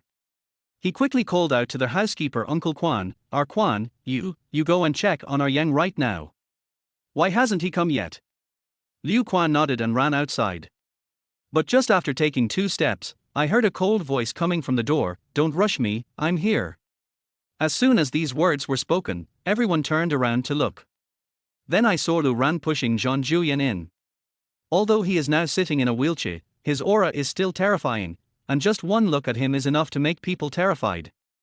Qin Shiyu was feeling a little guilty at first, but when she saw that little bitch Saishia had also followed her to the old house, she immediately became furious. Is a woman who carries her shoes worthy of taking her place and entering the house? Daddy, Mommy, it's her. Yang got the marriage certificate with that woman. When Qin Shifeng saw Saishia, he was immediately furious. Mr. Jean asked him to come to the old house to explain, but he brought the woman directly here. What does this mean? Provoke them. But Jean Julien's methods were ruthless and his momentum was too strong, so he didn't dare to offend him. She could only vent her anger on Saishia. "You look young, don't you? Why don't you learn to be a good person? Instead, you just seduce other people's fiancés. Do you have any manners or shame?" When Mr. Jean saw that they were talking rudely, he interrupted them and said, "Ian, is what they said true? Did you really get married with this girl?" Since Jean Julien came in, he has never looked at the Chin family directly. Now that he was questioned by Mr. Jean, he looked at Lu Ran. Lu Ran understood and immediately handed a bright red marriage certificate to Mr. Jean. Mr. Jean and Mrs. Jean came together and looked at it carefully from both near and far. Then he held up the marriage certificate and compared the photo with Saishia. You bastard, you really did such a ridiculous thing. Why didn't you inform us in advance and discuss it with us? Old Mrs. Jean was so angry that she almost vomited blood. Jean Julien didn't seem to care. You didn't even discuss it with me before proposing marriage. I just treated you the same way you treated me, and you can't stand it. Old Master Jean's face turned green and he almost couldn't breathe. Saishia stood awkwardly behind Jean Julien, accepting everyone's angry stares, regretting it so much that his intestines turned green. If she hadn't been so hasty in getting the certificate, she wouldn't be standing here today and becoming the target of everyone's criticism. Although old lady Jean was angry, she couldn't bring herself to say any words of blame when she saw her son sitting in a wheelchair. She said somewhat awkwardly, "Chiffon, Leroux, although our Yang's behavior is absurd, the rice is cooked now, they have already received the certificate, we can't force them to divorce, right?" Sai Leroux almost thought she had heard it wrongly. "Old lady, what do you mean? They got the certificate, so our Shiyu deserves this injustice, right?" After all, she was in the wrong, so old Mrs. Jean touched her nose awkwardly and said nothing. Qin Shiyu saw that the Jean family wanted to make a big deal out of a small matter, so she simply used her trump card. "Old lady, if our Yang finds a true love who is well matched, I will bear this grievance. But do you know what this Saishia does? She is a shoe carrier for me." Old Mrs. Jean was stunned. "What? She is just a lousy waitress in a clothing store. She is always very attentive to me every time I go to buy clothes. I trusted her so much and kept buying things from her. I didn't expect that she was so ambitious and had already set her sights on my fiancé. Isn't this kind of person just after our Yang's money? A woman with evil intentions like this old lady is not qualified to be the daughter-in-law of your Jean family." Old Madame Jean looked at Saishia's young and pretty face with a frown on her face. In fact, it doesn't matter to her who the daughter-in-law is. What matters is that her son is willing to get married. However, if her daughter-in-law is a cunning villain who relies on her beauty and body to cling to the powerful, she cannot let it go. For a moment, Mrs. Jean was at a loss and could only look at Mr. Jean. Mr. Jean felt sorry for his youngest son and didn't want to lose face for him in front of outsiders, so he could only look at Qin Chiffon and said, "Nephew Chiffon, it is true that we did something unkind. How about this, we give you some financial compensation and let this matter go, how about that?" Over the years, Qin Chiffon has gained a lot of benefits by relying on his status as a relative of the Jean family. Now, knowing that the matter is done, they are still planning to cause trouble. After waiting so long for Master Jean to say this, his eyes lit up and he was about to ask for a huge sum of money. But Qin Shiyu got there first and said, "Grandpa Jean, I don't want any financial compensation. Saishia bullied me yesterday because she had a Yang support. I want her to divorce a Yang and get out of Pei City and never come back in this lifetime. 011, I don't talk to low-class people." Qin Shiyu said this while staring at Saishia with provocative and contemptuous eyes. It was as if he was saying, "Are you worthy enough to fight me?" Saishia is not a person who likes to stir up trouble, but that doesn't mean she is a soft persimmon that can be bullied by anyone. She walked out. "Ms. Qin, are you planning to be the first to file a complaint?" Qin Shiyu snorted coldly, "I won't talk to a lowly person like you, lest it lowers my status." Anyway, Zhao Zhao had deleted the surveillance video of the one in front of them yesterday. She insisted that it had nothing to do with Zhang Jingting. Saishia couldn't produce any evidence, and even if he had 100 mouths, he couldn't explain it clearly.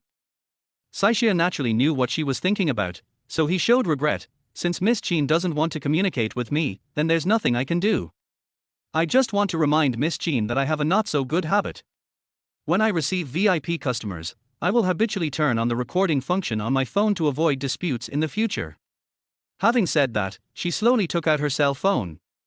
With a tap of the finger on the screen, a 20-minute recording actually appeared. When Qin Shiyu saw the recording, her face turned green. "Saishia, you dared to secretly record it." Before she finished her words, she rushed forward to grab the phone. Saishia dodged even faster. "Look at Miss Qin's reaction.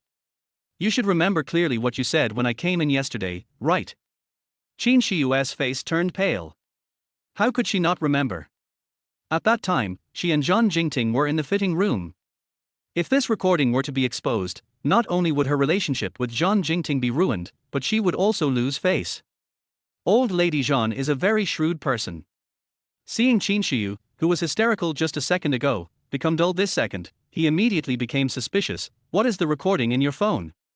Play it quickly and listen to it. Saixia looked at Qin Shiyu calmly. Ms. Qin, do you want to talk to the old lady yourself, or should I do it? Qin Shiyu glared at Saixia. Her vicious eyes were like knives, wishing she could dig a few holes in her body. Seeing that Saixia didn't say anything for a long time, Qin Shifeng was about to go up and grab Saixia's phone. Stop playing tricks here. You can scare Shiyu, but you can't scare me. I want to see what's in it. Qin Shiyu was so frightened when she saw this. She rushed over and hugged Qin Shifeng's arm. Dad, what happened yesterday was all my fault, don't try to grab the phone. Please. Her words stunned everyone present. Qin Shifeng froze in mid-air, looking down in disbelief. Shiyu, what did you say? Qin Shiyu covered her face in despair. I deliberately didn't go to the agreed time to get the certificate, and I also turned off my phone. Qin Shifeng couldn't believe his ears.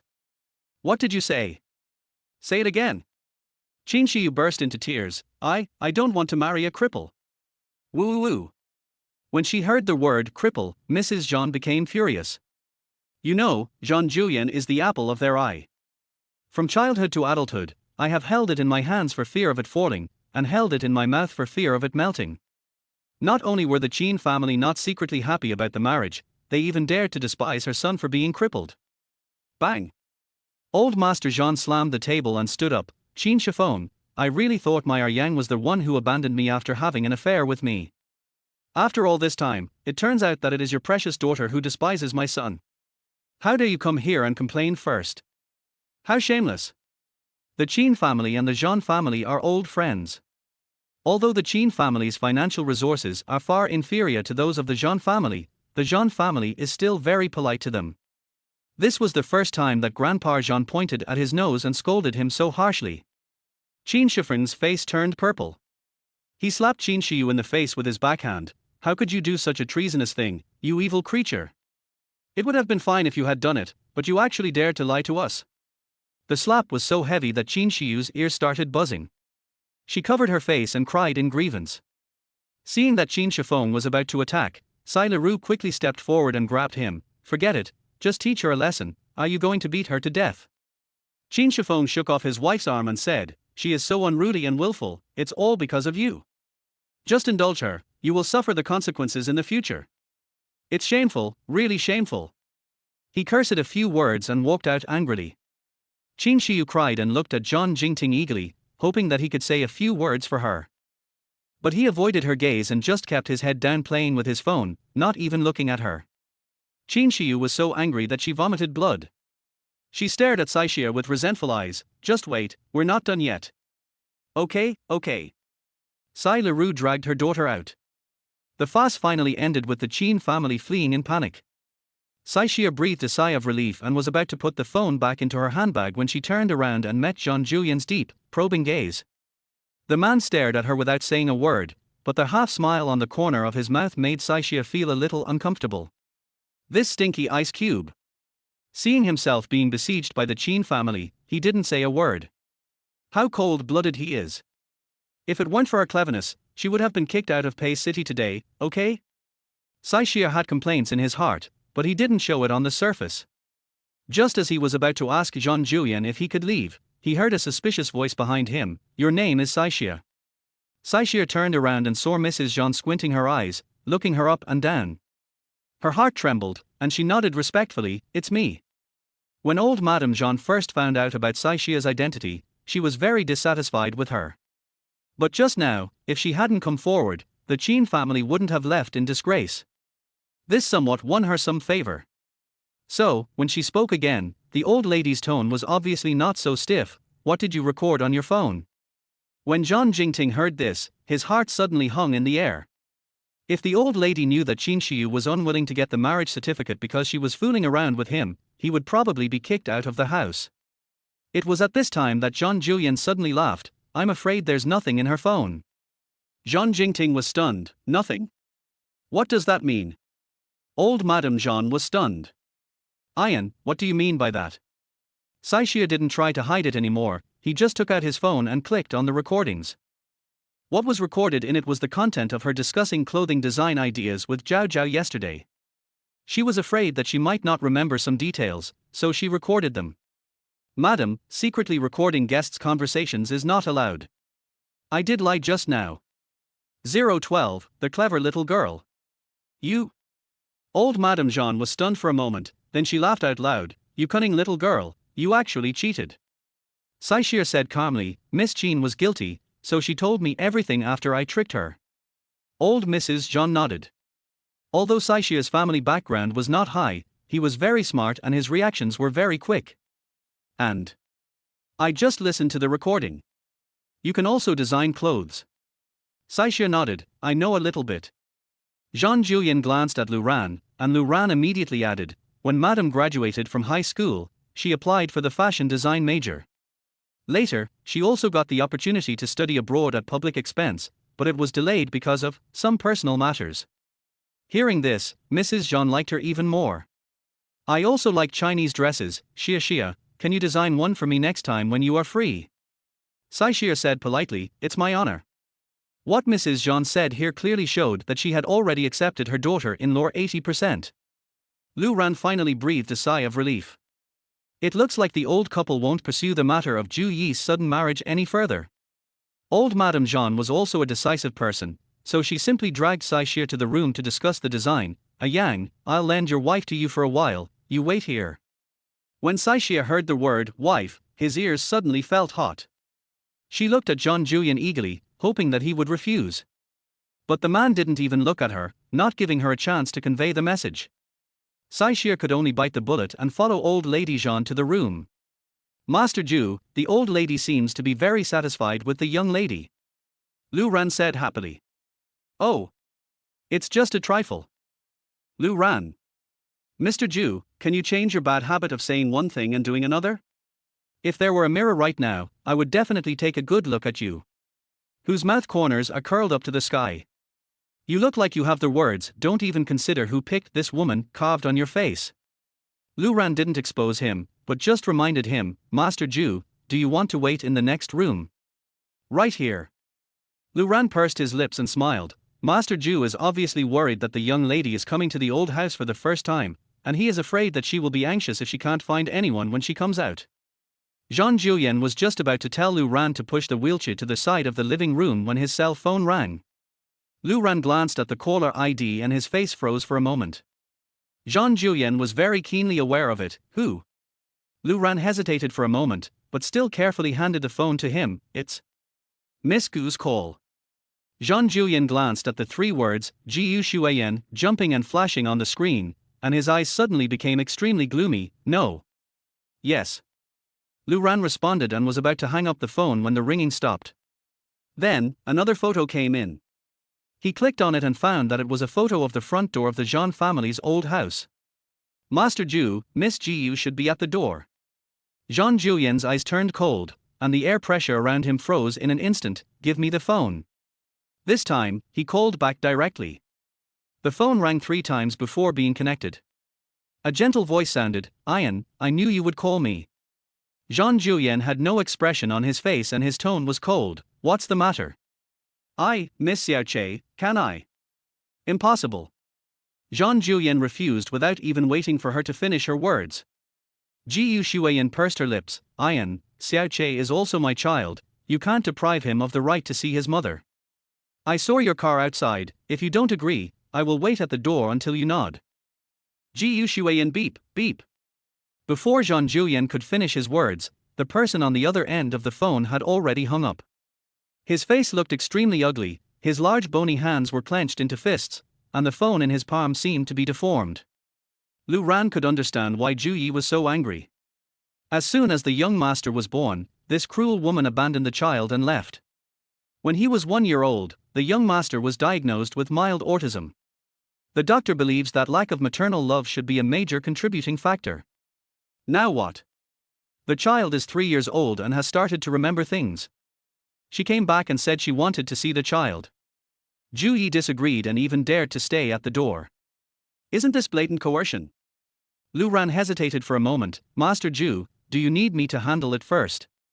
Zhang Juyan was silent for a moment. No need, I will go see her in person. Yes. On the other side, Sai Xia and old lady Zhang quickly decided on the style of the clothing.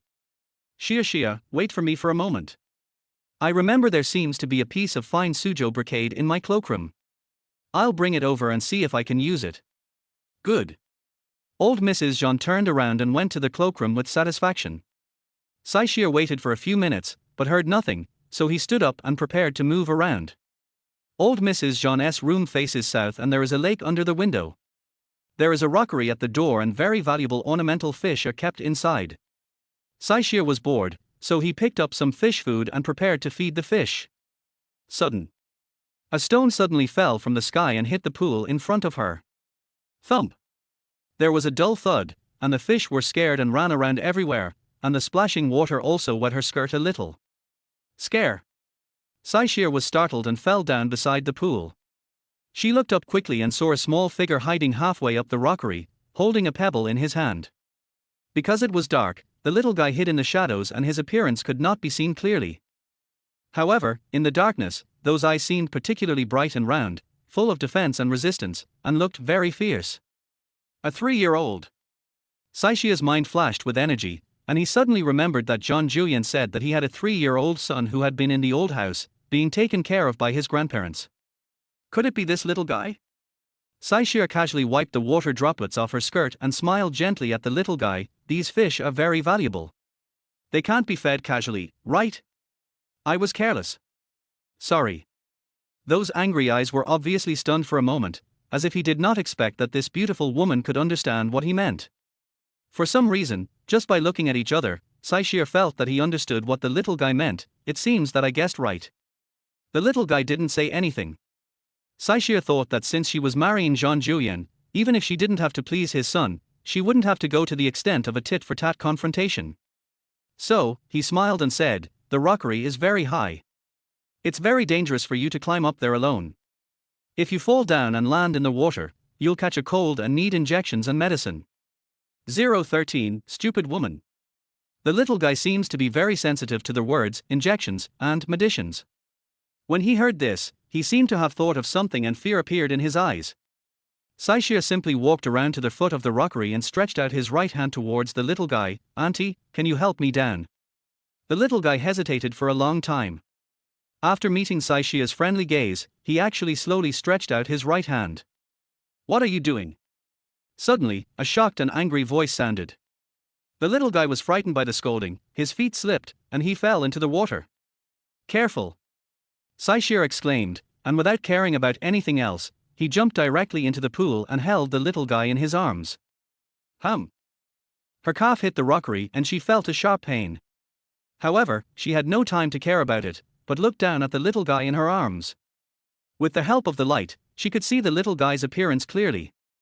With a chubby little round face, big eyes and a straight nose, he is exactly like a smaller version of Zhang Juyan. When he grows up, he will definitely be a disaster for others. Xiaobao, my darling, are you okay? Old Master Zhang hurried over, his heart in his throat. When she got closer, she found that Sai Xia was soaked, but Xiaobao was lying safely in her arms. She immediately breathed a sigh of relief. But when he thought of Sai Xia's reckless behavior just now, he got angry again. Don't you know that Xiaobao can't meet strangers? You'll scare him like this. Sai Xia was stunned for a moment, then looked down at the little guy who was hugging his neck tightly and even burying his head in his chest. This doesn't look like he's afraid of meeting strangers. Hurry up and let me hold Xiaobao, said Grandpa Zhang. Sai Xia did not dare to delay and moved to the edge of the pool with difficulty, ready to hand the child over. A strange scene appeared. The little guy actually hugged her neck tightly and refused to let go. Xiaobao, I'm your grandpa. Grandpa will hold you. Are you scared by this, auntie? Grandpa is here, don't be afraid. Grandpa Zhang was about to take the child away by force before he could react. Who knew that the child would suddenly burst into tears? Mr. Zhang was anxious. Just let go. You scared the child. It's you who scared the child. At this time, the voice of old lady Zhang rang out. Grandpa Jean was startled, and when he looked down, he realized that Saishia had already let go, and it was his grandson who was clinging to her neck tightly, refusing to let go. The wrinkled old face suddenly turned red. How is this possible? Old Mrs. Jean walked over and spoke carefully. Xiaobao, Aunt Xiaxia's clothes are wet. If you don't change clothes, you will catch a cold. Can you let go first? She wasn't sure whether the little guy could understand, so she could only coax impatiently. Who knew that the little guy actually looked up? When he found Saishia still standing in the water, he actually let go. Old Madame Jean quickly had someone pull Saishia out of the pool, then glared at the old man in anger. I saw everything just now. If it weren't for your yelling, Xiaxia would have already pulled Xiaobao down. You have a hoarse voice and a loud voice. If it weren't for you, would Xiaxia have fallen into the water? Mr. Jean blushed and scratched the back of his head. I didn't mean it. Xiaxia, you're wet, why don't you go change your clothes first? Saishia thought about the clothes in the car and was about to refuse, but suddenly he heard the sound of wheels colliding. Then, Jean Julien's cold voice sounded. Why did it take so long? Everyone turned around and saw Lu Ran pushing Jean Julien and appearing at the archway. Because it was dark, he didn't see Saishia's mess and said impatiently, let's go. Before Mrs. Jean could speak, Saishia said, Grandpa, Madam, I'm leaving first. After saying that, she hurried towards the door. Old Madame Jean glanced at the little treasure in the old man's arms. The little guy raised his head from time to time and looked timidly in the direction where Saishia left. It was the first time she saw Xiaobao being so close to a stranger. Could it be that this time, I really made a wrong move and it led to a happy marriage? The old lady rolled her eyes and immediately turned around happily and went into the house. Old lady, where are you going? I like Ian's wife very much. I will visit her in person tomorrow and send some gifts to my daughter-in-law. Hiss. I don't know what young girls like nowadays. I'll go look in the jewelry room. Saishia limped behind Jean Julien. I accidentally twisted my ankle just now, and now it hurts excruciatingly with every step I take. But that bastard Jean Julien didn't even turn his head, let alone wait for her. He didn't even ask a question. You know, she was injured while trying to save his beloved son. What a cold-blooded and heartless man. If she didn't want to make the old lady and the others worry too much, she would have taken a good rest for a while and then took a taxi back by herself. What she didn't know was that Jean Julien had just sent Ji Yushuian away and was in a terrible mood at the moment. It's a rare occasion that he still remembered to come back to see her. Saishia stepped on a cobblestone and her foot slipped. She fell to the ground in pain, sweating profusely. It hurts. She tried to get up, but when she exerted force, she felt excruciating pain. How can you be so stupid that you can't even walk? A cold voice came from above my head. Saishia looked up and met the man's questioning and suspicious gaze. The pain was accompanied by grievances, which made her a little irritable. She muttered in annoyance, I'm just so stupid. I can't wait for you to leave first. Jean Julien frowned and was about to explode. Lu Ran suddenly reminded, Master Ju, the young lady's ankle is swollen, it doesn't look like she just twisted it. Jean Julien reacted quickly. With a sharp glance, he found that Saishia's skirt was wet and there were some scratches on her calves. Thinking about the scene by the pool just now, he reacted immediately.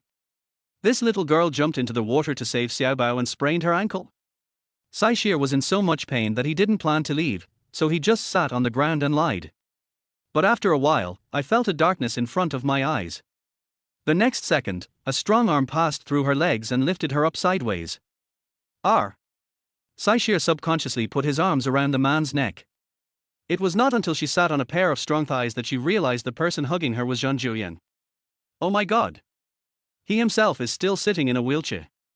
He actually lifted her up with just his arm strength.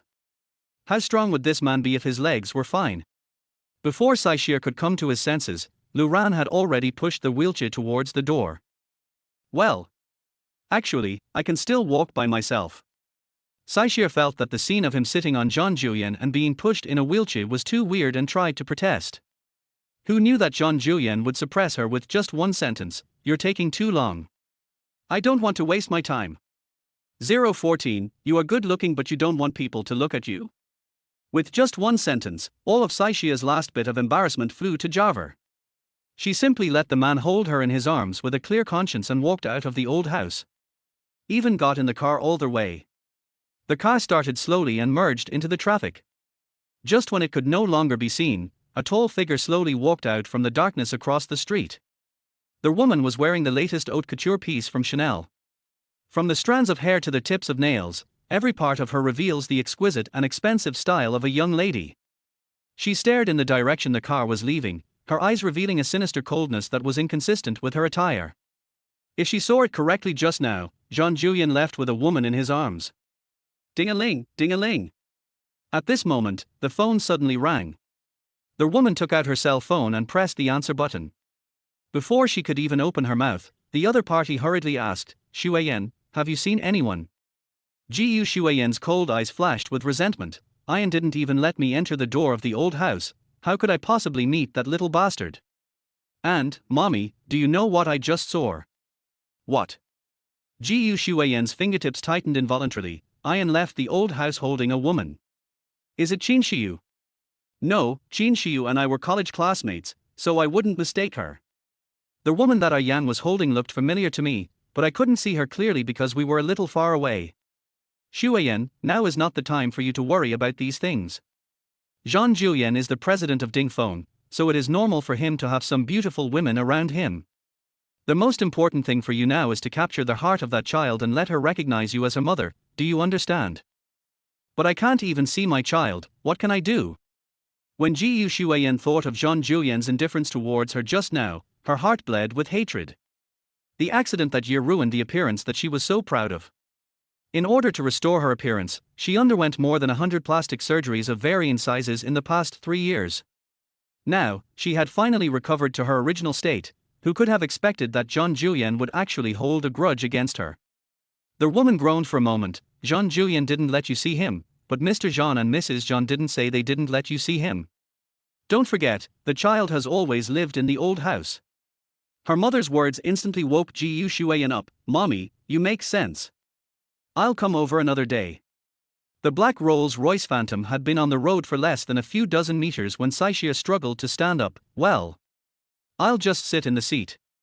But as soon as she moved, Jean-Julien held her down. Don't move. I didn't move, I just wanted to move to my seat. Before Saishia could finish her words, Jean-Julien suddenly grabbed her jaw and said, Mrs. Jean, your husband is just lame. The rest of his body functions are still normal. If you continue to move around like this, you will bear the consequences at your own risk. Saishia was shocked. Only then did I realize that the wheelchair was tilted for a distance when it was pushed into the car. This caused her to be very close to the man's upper body. At this moment, she was sitting in a sensitive position. Boom! His face flushed red instantly, and Saishia hurriedly tried to get up. Sorry, I didn't mean to. If you continue to move, I suspect you are doing it on purpose. There was a hint of depression in Jean-Julien's voice. This sentence made Saishia freeze as if his acupoints were pressed. Just don't move, so that this guy won't think you are taking advantage of him. Jean-Julien looked at the little woman in his arms. The small part of her ear sticking out from her black hair was incredibly red. His whole body was stretched straight and he looked very nervous. Jean-Julien frowned. Relax. Saishia was speechless. It's you who won't let me go and won't let me move, how can I relax? Before she could respond, she felt someone grabbing her left ankle. This guy, is he planning to? When she thought of this possibility, she immediately retracted her feet and asked defensively, what are you doing? Jean-Julien didn't even raise his head. If you don't relax, how can you apply the medicine? So, you're applying medicine. Saishia blushed again. Jean-Julien suddenly raised his eyes to look at her, smiling. Otherwise, what do you think I'm going to do? The man's gaze was so deep and sharp, as if it could penetrate everything and see into other people's hearts. Saishia panicked and turned away quickly. Thank you, thank you. Jean-Julien glanced at her again. This time, not only did the little woman's ears turn red, but her cheeks were also lightly flushed. That shy look makes people's hearts move slightly. He lowered his head and applied medicine to her carefully. The man's hands were big and warm, and he wrapped them around her wounds and rubbed them gently. The force was clever, not only relieving her pain, but also without causing any discomfort. 10 minutes later, he stopped and said, Move. Saishir tried to twist his ankle gently, and was immediately surprised. Hey, it doesn't hurt anymore. Master Ju, you are so good, have you learned this before? Jean Julian looked at the admiration flashing in the woman's eyes, and his irritable mood inexplicably eased a little, so he borrowed her words. Just now, I know a little bit. Lu Ran, who was driving in the front, couldn't help but add, Master Ju, you are too modest. Back then, you were the leader in the special forces. Not only were you very skilled, but you were also very good at rescue. Having said that, Lu Ran suddenly felt that the atmosphere was a little off. Only then did he realize that he had said the wrong thing. Ju Yi is sitting in a wheelchair now, why is he still talking about his past in the special forces? Thinking of this, he wanted to slap himself twice. The carriage fell into an eerie silence for a moment. Until. Since your feet don't hurt anymore, why are you still relying on me? Jean Julian suddenly spoke coldly. R. Saishia suddenly woke up and quickly climbed onto the chair next to him and sat down. After sitting firmly, she secretly glanced at Jean Julian out of the corner of her eye. The man sat there expressionlessly, as if Lu Ran's words had no effect on him. It turns out that he used to be a special forces soldier. No wonder he can pick himself up while sitting in a wheelchair. However, the former special forces leader is now confined to a wheelchair and needs help even for his food, clothing, housing, and transportation. Thinking of this, Saishia suddenly felt a little sorry for him, and forgave this man for standing idly by today. She just stared at him like that, oblivious to the people around her, until Jean Julian turned around and asked, What are you looking at? Saishia was startled and quickly looked away. He whispered, She's pretty, but I can't take a second look at her. Jean Julian. Lu Ran, 6. 015, Saishia, you are letting yourself fall. Lu Ran followed the address Saishia gave her and sent her to the gate of the community. Originally, he wanted to send her downstairs, but the entrance to this old community was very narrow and the spacious Rolls-Royce could not fit in at all.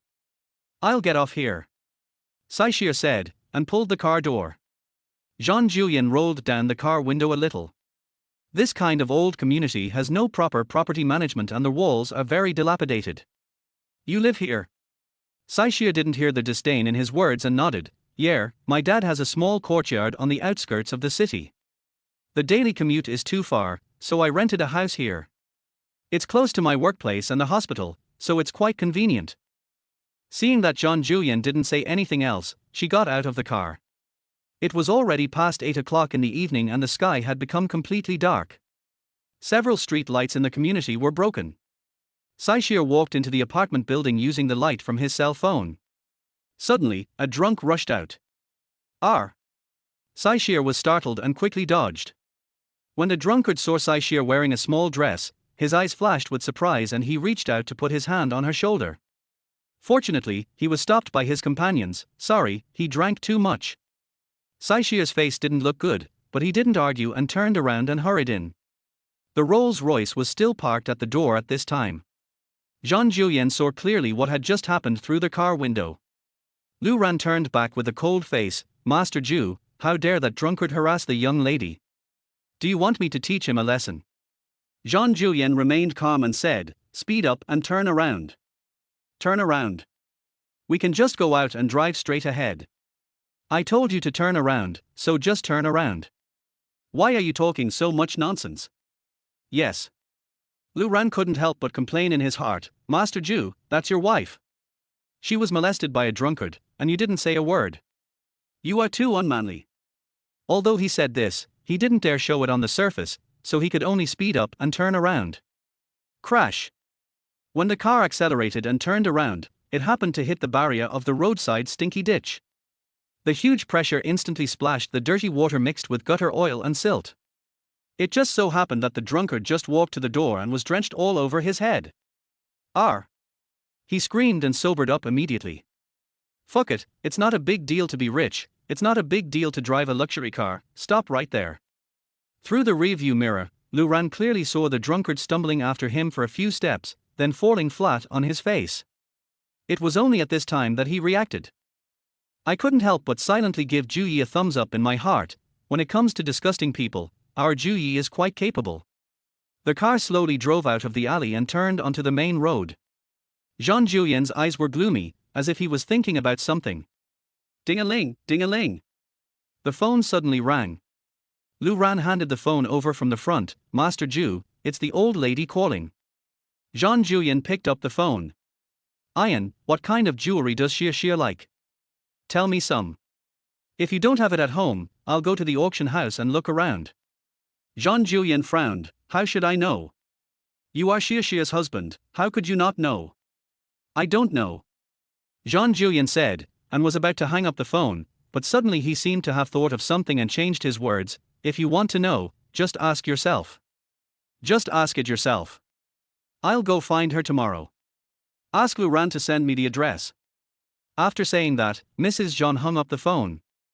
Jean Julian threw the phone aside, and his originally frowned brows unconsciously relaxed a little. Then, start closing your eyes and resting. After a tiring day, Xia went home and prepared to take a shower and change his wet clothes. However, when she walked into the bathroom and just unzipped her back, she suddenly felt something was wrong. It seemed like someone was watching her from behind.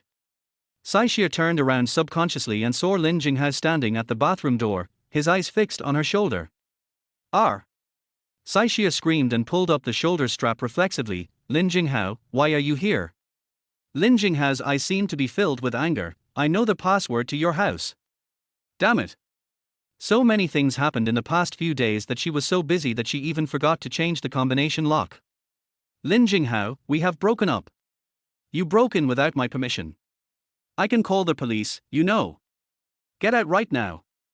Xia pressed his chest, his face looking extremely ugly. Instead of rolling away, Lin Jinghao moved closer. "Xia, just because I don't marry you, you start to indulge yourself, right? What the hell are you talking about? If you don't get out of here, I'm calling the police." How much Xia loved him in the past, how much he hates him now. She is different from this scumbag. She is married now, and even being alone with a man and a woman in the same room would make her feel uncomfortable. Having said that, Xia walked around him and went to get his phone. Who knew that Lin Jinghao would grab her arm and say, Xia, I saw everything just now." "What do you see?" "I saw you get off a Rolls-Royce Phantom with my own eyes. And look at what you were wearing. It was a limited edition dress from H. It cost at least hundreds of thousands. You were never such a vain person before. Why did you degenerate like this?" Xia finally understood what he said. She sneered and shook off his arm. "Lin Jinghao, who are you to me? We have broken up. What qualifications do you have to dictate my life?" Xia. Lin Jinghao knew it very well. The type that rich people like most is Xia's. He softened his voice. Xia, I know you're still angry about the marriage certificate issue. But there's really no need to ruin yourself just to get revenge on me. Ruining yourself? Xia couldn't help but get angry. I'm driving a luxury car and wearing famous brands now, and I'm very happy. Being with you and saving money for you is the real way to ruin myself. Xia, those men who can afford luxury cars worth tens of millions of dollars will never be interested in you. At most, they are just playing with you. If you are played with by them, don't blame me for not reminding you. At least she has invested her time and money, unlike you, who not only eats for free, but also abandons her after having sex with her. Xia. How did you become like this? You were never like this before. Before? Xia sneered. You used to say that I was your destined benefactor and would treat me well for the rest of my life. So, you are the only one allowed to change, but I am not. You? Lin Jinghao and Xia have been together for many years. In his impression, she was always gentle, generous and sensible. This is the first time I've seen something so sharp and sarcastic. 016, Veteran Drama. Lin Jinghao choked on his breath and his face turned green. Xia was too lazy to waste words with him, so he picked up his phone and dialed 110, hello, is this 110? However, before he could finish his words, Lin Jinghao snatched the phone away and hung up. Are you really coming with me? I just called 110. I live alone and have registered my address with the police. If the police can't get through by phone and come to my house, I want to see who will be embarrassed. Looking at Xia's determined face, Lin Jinghao finally gave in. Xia, just humiliate yourself. One day you will regret it. After saying that, he threw down his phone and left. Bang! The door of the room was slammed shut, and Xia let out the breath he had been holding. then fell onto the sofa with weak legs. For some reason, when she was confronting Lin Jinghao just now, she found that he was not sad at all. Instead, he felt more disgusted, and she wished he would disappear at any minute. Maybe this is what it means to truly let go. After making some adjustments, Saishir immediately changed the password to the room, then went to take a shower and rest. There was no shift scheduled for the next day, so Saishir stayed in bed for a while. Maybe because she was too tired these days, she took a nap and slept until 11 o'clock in the morning. Finally, I was woken up by a knock on the door. Saishir got up dazedly and took a look outside through the peephole. Scare. This sight frightened Saishir so much that he lost all his sleepiness. Sky. Why is old lady Jean outside the door? Saishir ran into the room in a panic. Wait a minute, old lady, I'll change my clothes and come right over. After hearing Saishir's flustered voice, Mrs. Jean quickly comforted him. Shia, don't worry. I'm also an experienced person. I understand that you need to sleep a little longer as you're newlyweds. Don't worry, take your time. Saishia, who was frantically putting on his clothes, felt awkward when he heard these meaningful words. It seemed that old lady Jean had misunderstood something. She changed her clothes as quickly as possible, smoothed her hair twice, and then opened the door. I'm sorry to have kept you waiting. Old Madame Jean led Mrs. Zhang and smiled as they poked their heads inside. Is our Yang here? Saishia blushed. No. That's right. Our Yang should have gone to the company by now. Really, he didn't even know to take a few days off to spend more time with his wife after getting married. The old lady said this and walked in. When she drove to the community just now, the simple environment outside made her frown. If her wife didn't live here, she would never have set foot in such a community in her life. But now, after entering Saishia's room, her expression was obviously much more relaxed. Although Saishia's two-bedroom, one-living-room apartment was not large, she had decorated it with great care, making it clean, tidy, bright and elegant. There is a faint floral scent in the air, which makes people feel very comfortable as soon as they come in. After Mrs. Jean sat down, she waved to Saishia. Shia, come here. As soon as Saishia sat down, she handed him a box. Take a look at this, do you like it? Saishia opened the box and found a sapphire necklace. The sapphire sparkled brightly, and even someone like her who knew nothing about gemstones knew it must be very expensive. Madam, this thing is too valuable. Saishia was about to refuse, but was interrupted by old lady Jean. Shia, don't be so hasty to refuse. In fact, I came to you this time because I have another favor to ask of you. Please? Are you saying that seriously? Old lady, if you have anything to say, just tell me directly. Yesterday I found that Xiaobao was inexplicably close to you, and Ian liked you so much. Can you think of a way to persuade Ian and ease the relationship between them? Saishir was somewhat confused by these words. Not to mention, she didn't know how the old lady knew that Zhang Juyan liked her. Zhang Juyan and Xiaobao are biological father and son. She is a stranger and can count the number of times she has met them on her 5 fingers. Isn't it a bit too unbelievable to ask her to do this? Old lady, I really want to help, but... Before Saishia finished speaking, he saw Mrs. Jean sobbing twice, and her eyes turned red. She wiped away the non-existent tears from the corners of her eyes. Shia, the doctor said that Xiaobao might have autism because of the lack of love from both his parents. My health has been getting worse in the past 2 years, and I don't know if I can live to see the day when they can be reconciled. Woo-woo. Mrs. John standing by was very upset. My old lady, how can you curse yourself like this? When you pointed at the old man's nose and cursed at him, you didn't even take a breath. Who can be as healthy as you? Only the young lady is so naive that she would be fooled by you. Saishia hated to see an old man with white hair crying in front of her. The old lady cried, her heart was broken. Old lady, don't be sad, you will live a long life. What's the point of living 100 years? If I can't see our Yang and his son getting along, then I've lived in vain. Saishia finally couldn't hold back the old lady's tears and gave in. Old lady, don't be sad. I promise I will do my best. Old Mrs. Jean was delighted. When are you going to move in with a Yang? Saishia was stunned. What? Shia, cars are not allowed in your neighborhood, and this house is small. You can't let a Yang and Xiaobao live in your house, right? Saishia blinked. That's right. So you agree to move? I'll arrange for the moving company to come over right away. Just pack some of your personal belongings. Our Yang has prepared everything else. Just like that, Saishir was fooled into moving house without knowing what was going on. It was not until Mrs. Jean got into the car and left contentedly that Saishir, clutching the sapphire necklace and standing at the gate of the community, realized what was happening. What just happened? How come the old lady's annual rent for the house was returned after she came here? Live in Jean-Julien's villa? Does Jean-Julien know about this? No, this matter cannot be treated so hastily. Saishir took out his cell phone and was about to call the old lady when it suddenly rang. It was an unfamiliar landline number. Hello. As soon as Saishir answered the call, he heard a young woman's voice from the other end. Excuse me, are you Jean Che's parent? Jean Che? Saishir hadn't reacted yet. Who are you? I'm a teacher at Wisdom Bilingual Kindergarten. When I contacted Jean Che's grandmother just now, she gave me your phone number. Are you Jean Che's parent? Saishir was completely annoyed. This old lady was really a man of action. It's only been a short while, isn't it a bit too clean? 017, do your parents know that you are a stepmother? Thinking that I had already agreed to Mrs. Jean's request today, if I went back on my word so quickly, the old lady would inevitably be sad again. Saishir could only bite the bullet and said, yes, what can I do for you?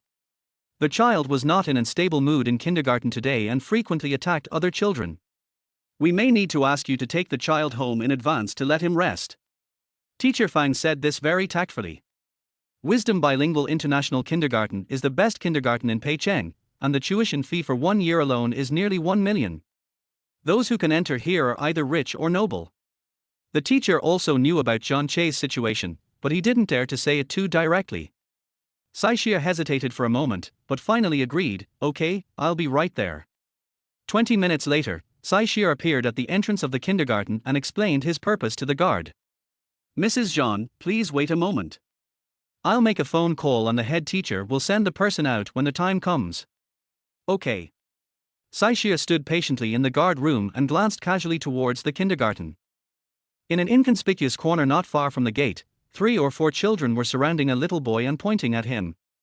The child standing in the middle lowered his head, looking pitiful, and it was obvious that he was being bullied. Is there school bullying at such a young age? Saishir frowned and muttered something, and suddenly found that the child surrounded in the middle looked so familiar. She quickly opened the door and took a closer look. It turned out to be the little guy from last night. Xiaobao. Saishir let out a low cry and ran over. 3 little boys were pressing Jean Che to the ground, and another fat boy forcibly snatched a painting from his hand.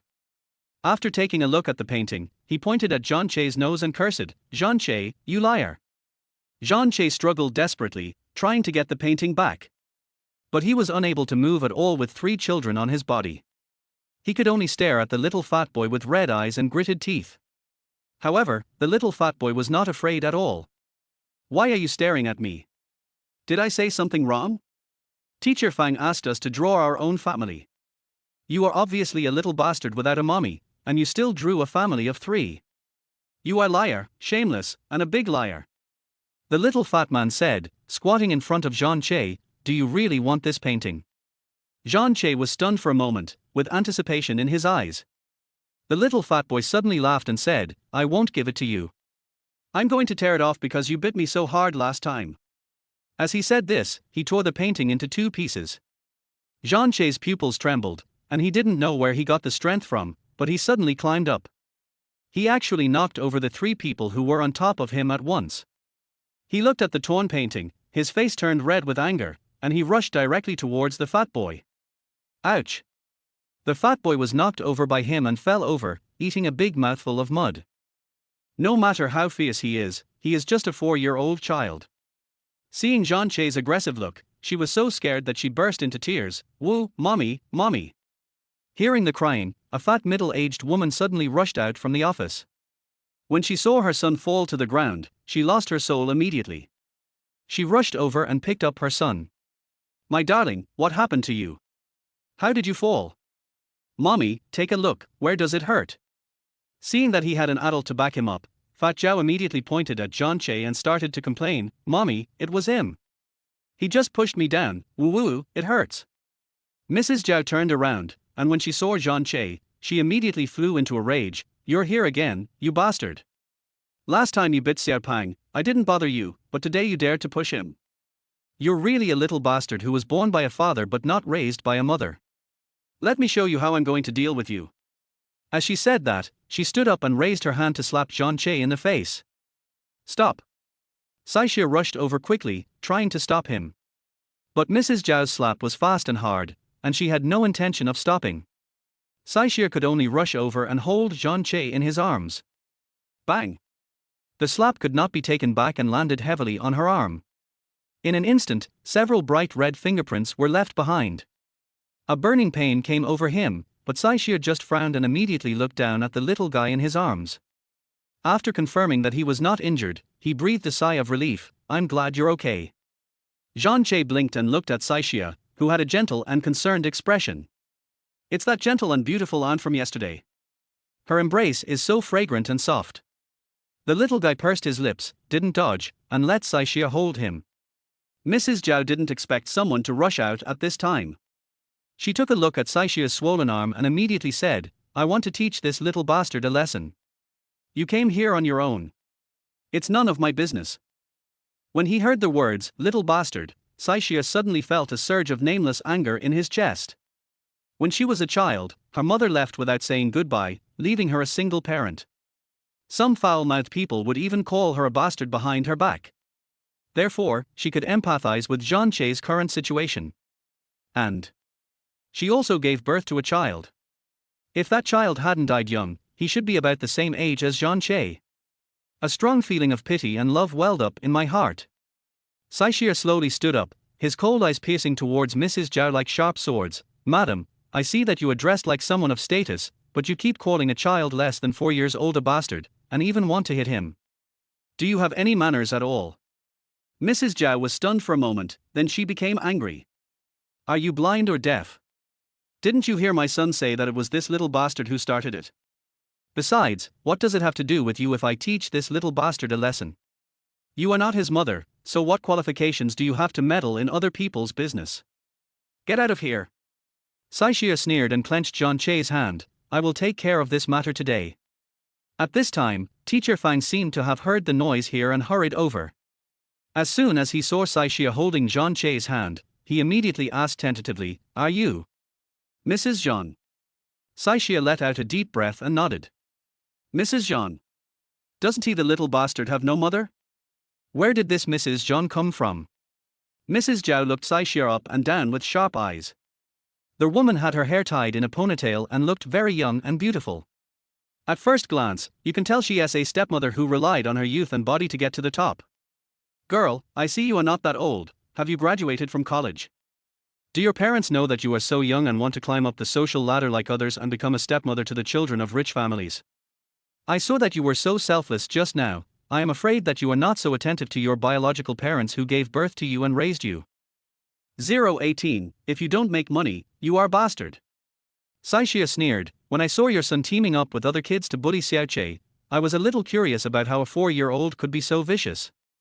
Now that I see you, I finally understand. After all, if the top beam is not straight, the bottom beam will be crooked.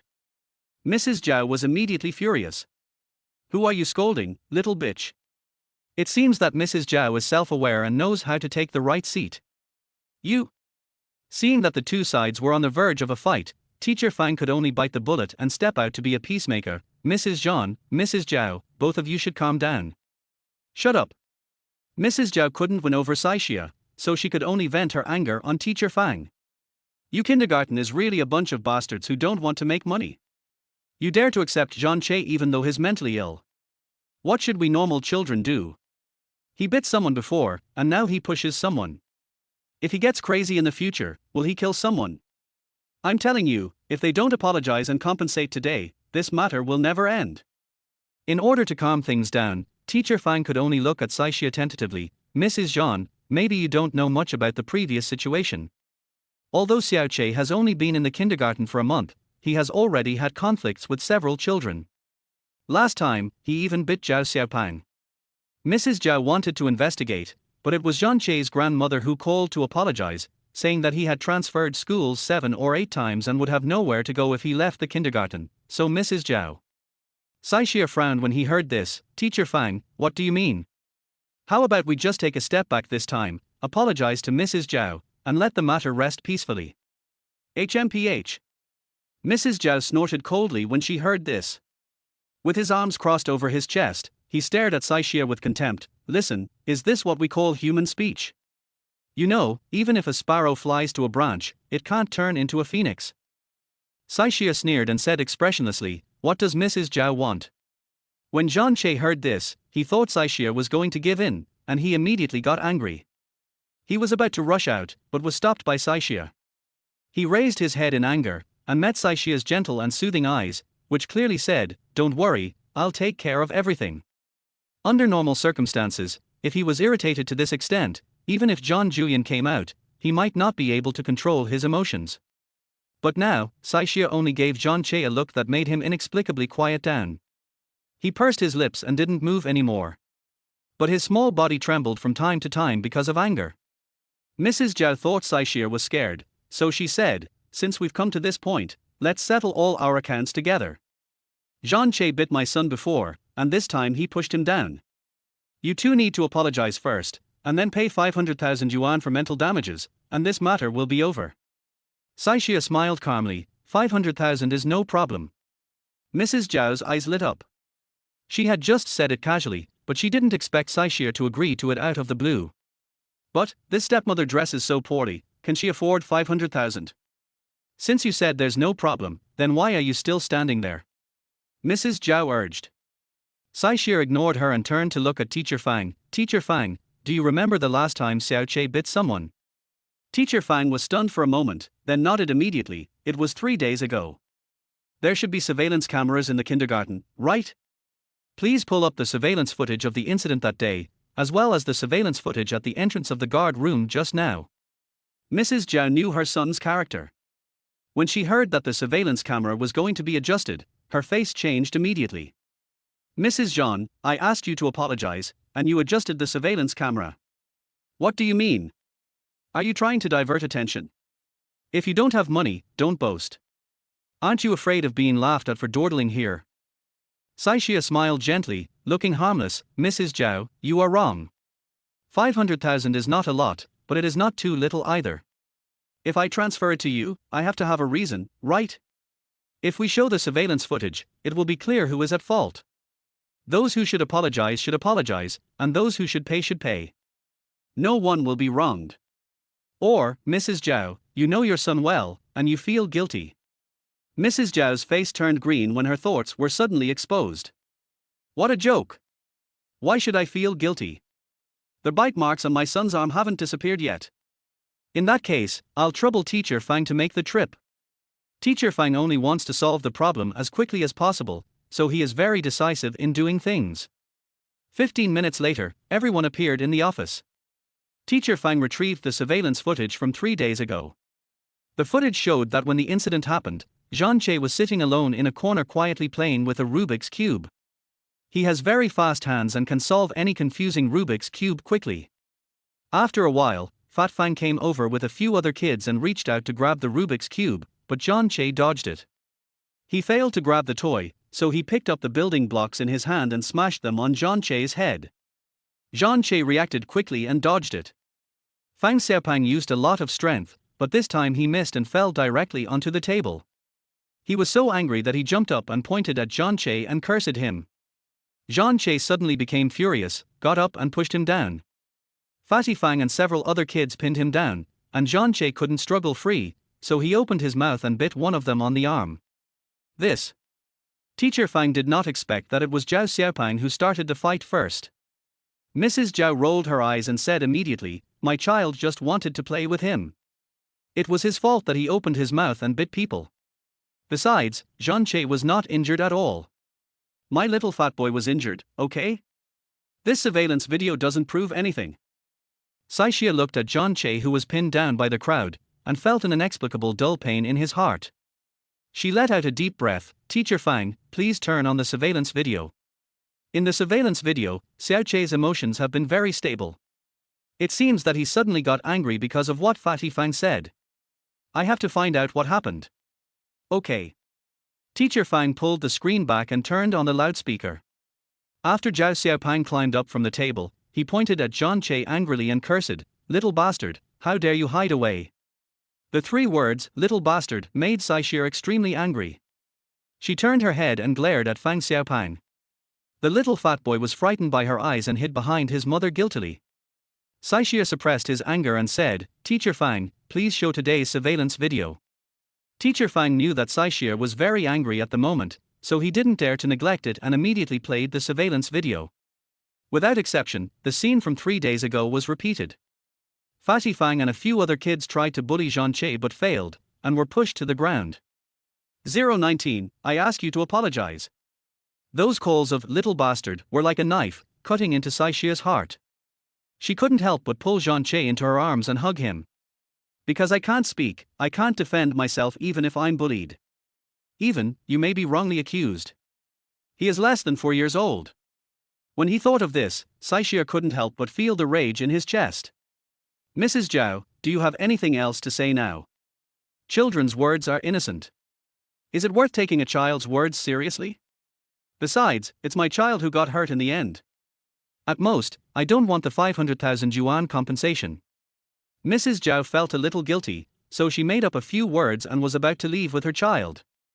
But who knew that before she even reached the door, she was stopped by Saishir. "Mrs. Zhao, it's your business if you don't want compensation. But now that the truth has come out, we can't just let it go. I'm an adult and I can't do anything, but you must apologize to my child and promise that this kind of thing will never happen again." Mrs. Zhao thought she had heard it wrong. She rolled her eyes and walked away from Saishir, seeming to have no intention of paying any attention to her. Saishir chased after her and stopped her again. "I make you apologize." Mrs. Zhao was about to get angry, but when she looked up and met Saishir's murderous eyes, her heart skipped a beat for some reason. This woman looks gentle, but why is it that she is a little scary when she gets angry? Seeing that the teachers around them were also frequently looking over here, Mrs. Zhao felt a little embarrassed, so she grabbed the child and said, "It's so annoying.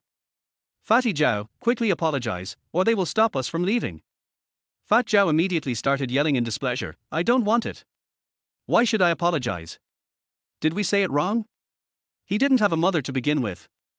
I heard several other kids' parents say he was a bastard, a child no one wanted. He even drew a picture of a family of 3 to trick the teacher. Why should I apologize for such a liar?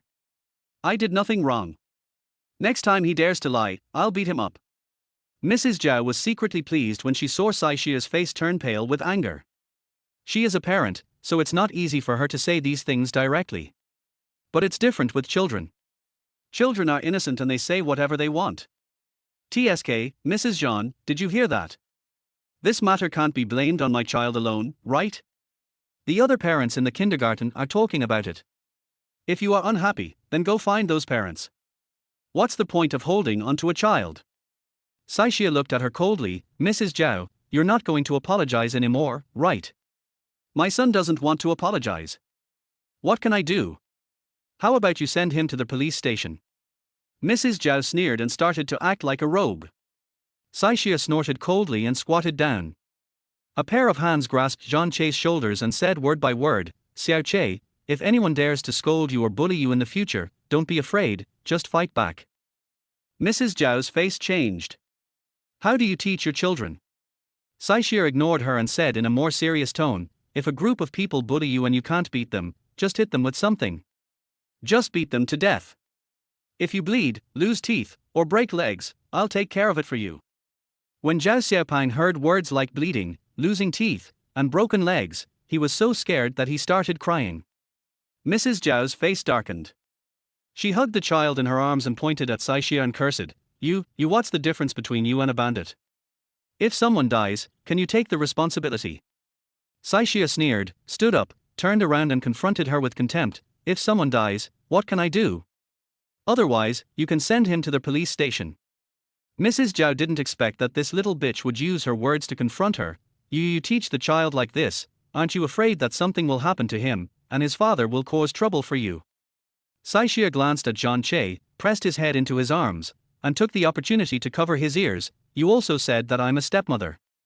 There are not many stepmothers in this world who really treat their children well, right? If he gets into trouble, I'll just give birth to another biological child. So you'd better provoke him more in the future, and it'd be best if he gets killed, so that I can reap the benefits. Madman, you crazy woman. Mrs. Zhao cursed a few words, picked up her son and ran away with a look of horror on her face. Because he was so flustered, he tripped over the threshold. The son in his arms hit the ground first, 2 of his front teeth were knocked out and blood was gushing out. Woo! Mrs. Zhao was both distressed and frightened. She picked up her son and ran out covered in dust, looking as if there was a ghost chasing her. At this time, Saixia let go of his hand, picked up Zhang and coaxed him softly, Xiaobao, it's okay, don't be afraid. Zhang turned his head and looked at the Zhao mother and son who were fleeing in panic. Then, he quietly buried his head in Saixia's arms. Teacher Fang had seen Saixia's methods before, so she was a little scared when facing her now. Mrs. Zhang, I'm so sorry, I didn't expect there were so many misunderstandings in this matter. Before Teacher Fang could finish her words, Saixia interrupted with a cold voice, Teacher Fang, I hope the kindergarten can show these 2 surveillance videos and clear my child's name. He just doesn't fit in and doesn't like to talk, but that doesn't mean you can throw all the dirty water on him. Teacher Fang sweated profusely on his forehead. Of course, I will report this to the headmaster and arrange it immediately. Also, I hope Teacher Fang can tell other parents that from now on, I am the child's mother. If anyone continues to gossip about my child behind my back and calls him a bastard, I will call the police and will not tolerate it. I believe that those who are able to enter wisdom bilingual are people with status and background, and they should not want to be involved in scandals, right? After saying this, Saixia picked up Zhang and turned to leave. In the taxi, Saixia took out a wet wipe from her handbag and gently wiped the dust off Zhang's face and body. The little guy is so cute, and when he is quiet, he is harmless to humans and animals. How could anyone bear to bully him? Saixia pulled his hand distressedly, and when he was about to wipe the dust off, he discovered a red mark. She rolled up her sleeves curiously. I was shocked to find that there were 2 teeth marks, several scratches and a bruise on his arm. Xiaobao, you have so many wounds on your body. Was it caused by that little fat guy? Why didn't you tell me? Saixia's heart suddenly tightened and he felt a terrible pain. This is too much. Let's go back to the kindergarten right away. I must seek justice for you today. She had always thought that it was Zhao Xiaopang who was injured, so she was still very reserved. Now, he found that Zhang was even more seriously injured, and his hands began to shake with anger. She was about to ask the driver to turn around when suddenly a little baby girl jumped into her arms. 020, I want to see my child. Saixia was stunned for a moment, then lowered her head and found that the little girl was hugging her arm. Xiaobao, you don't want me to go back. Zhang was silent for a moment, then nodded. Every time he got into trouble at kindergarten, Daddy got even meaner to him. He is afraid of his daddy. When his daddy is angry, he looks scary. But your injury? The little girl pursed her lips, stretched her arm to Saixia's mouth, and looked at her. Although he didn't say anything, Saixia inexplicably felt that he could understand what he wanted to say. So, he lowered his head and blew gently on the wound a few times. A relaxed expression immediately appeared on the little boy's face, then he put down his sleeves and shook his head at her. You mean, if your aunt blows on you, it won't hurt? The little milk ball nodded. Saixia felt so distressed when he saw him like this. He is so well behaved and sensible, why do those people in the kindergarten treat him like a monster? Although he didn't know why the little guy didn't want him to go back, Saixia didn't want to upset him, so he had to give up. It's okay if you don't go back, but you have to promise Auntie one thing. The little kid tilted his head, his eyes full of confusion. If someone bullies you in the future, or if you get hurt, you must tell your auntie right away, okay? Saixia said, and stretched out his little finger without letting anyone refuse. Hook. The little kid blinked twice and timidly stretched out his hand. We'll make a promise and stick to it for 100 years. What Saixia didn't know was that just as she and Zhang's taxi left, a luxury car slowly drove out from the corner. Saixia's voice came from the recording device in the car. There aren't many stepmothers in this world who would really treat their children well, right? If something happens to him, I'll just give birth to another biological child. So you'd better provoke him more in the future, and make him die, so that I can reap the benefits. Click. At this point in the conversation, someone suddenly pressed the pause button. Mrs. Zhang frowned and said worriedly, Madam, How could this young lady say such a thing? I just saw her arguing with that Madame Zhao, and I thought she really felt sorry for the young master and wanted to protect her. I didn't expect that she would say the truth so quickly. It seems that you still have to be careful and guard against her. Saixia didn't know that this time it was old lady Jean who deliberately wanted to test her. So before leaving, he secretly placed a bug on her. Because the monitoring device has a distance limit, it will not receive the signal when it leaves the range of 2 kilometers. In the car, Mrs. Jean looked serious, as if she was thinking about something. Do you think that was her true words? Judging from the context, Saixia might have said this on purpose to provoke Mrs. Zhao. The young master was also there at the time. Whether she accidentally spoke the truth or deliberately said something sarcastic to provoke the other party, the harm caused to the young master is inevitable. I think you should reduce her contact with the young master. Old lady Jean thought about it, then nodded. What you said makes sense, I understand. Mrs. Jean's eyebrows relaxed. Old lady, let's go back to the old house first. After the young lady picks up the person, she should be sent to the old house. Mrs. Zhang turned to the driver and said, let's take Xingfu Road today. It's faster. Okay, Mrs. Zhang. However, just as the car turned onto Xingfu Road, a figure suddenly rushed out from the roadside. Squeak! The driver was startled and slammed on the brakes. Old lady, be careful. Mrs. Zhang quickly supported old lady Jean. After making sure that she was not injured, she scolded the driver, what's wrong with you? The driver looked terrified. Old lady, a woman suddenly rushed out from the side of the road just now. Sorry. Woman. Could it be a scammer? Mrs. Zhang said angrily, what are you still standing there for? Why don't you go down and take a look? You dare to scam me without even checking whose car it is. The driver nodded. I'll take care of it right away. But just as the driver opened the car door, Mrs. Zhang suddenly said, wait. Mrs. Zhang was stunned. Madam, what's wrong? Help me down and take a look. Old Mrs. Zhang felt vaguely that the young woman squatting at the front of the car looked a little familiar. Just let the driver handle this kind of thing. Don't scare you. I said open the door, I want to go down. Seeing that the old lady's tone became more serious, Mrs. Zhang did not stop her. She quickly opened the car door and helped her get out. When old lady Jean walked around to the front of the car, she saw a beautiful young woman with great temperament squatting on the ground, her long hair covering most of her face. She asked suspiciously, Shui Yang. The woman looked up and found that it was old lady Jean. Her eyes immediately turned red.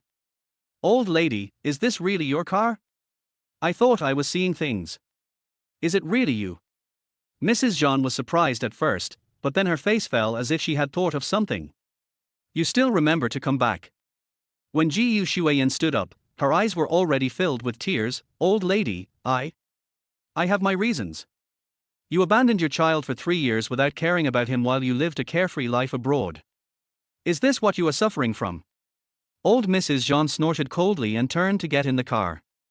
Ji Shuiyan ran over and knelt down with a plop. Old lady, I'm sick. I thought I couldn't survive, so I left without saying goodbye. But who would have thought that after 3 years of treatment, I would actually recover? That's why I mustered up the courage to come back. In the past 3 years, I have missed my child all the time. Please, just let me see him from a distance, and I will be satisfied. Old Mrs. Jean turned her head. Ji Shuiyan was almost hit by a car just now. There was a lot of dust on her body and her knees were scraped. Moreover, she looked so pitiful kneeling on the side of the road, crying like a pear blossom in the rain. You are sick. Ji Shuiyan was afraid that she would not believe it, so she quickly took out a medical certificate and said, I did not lie. Old lady, please take a look. I really had no choice back then. The old lady didn't wear reading glasses, so she asked Mrs. Zhang to help take a look. After reading it, Mrs. Zhang nodded at her.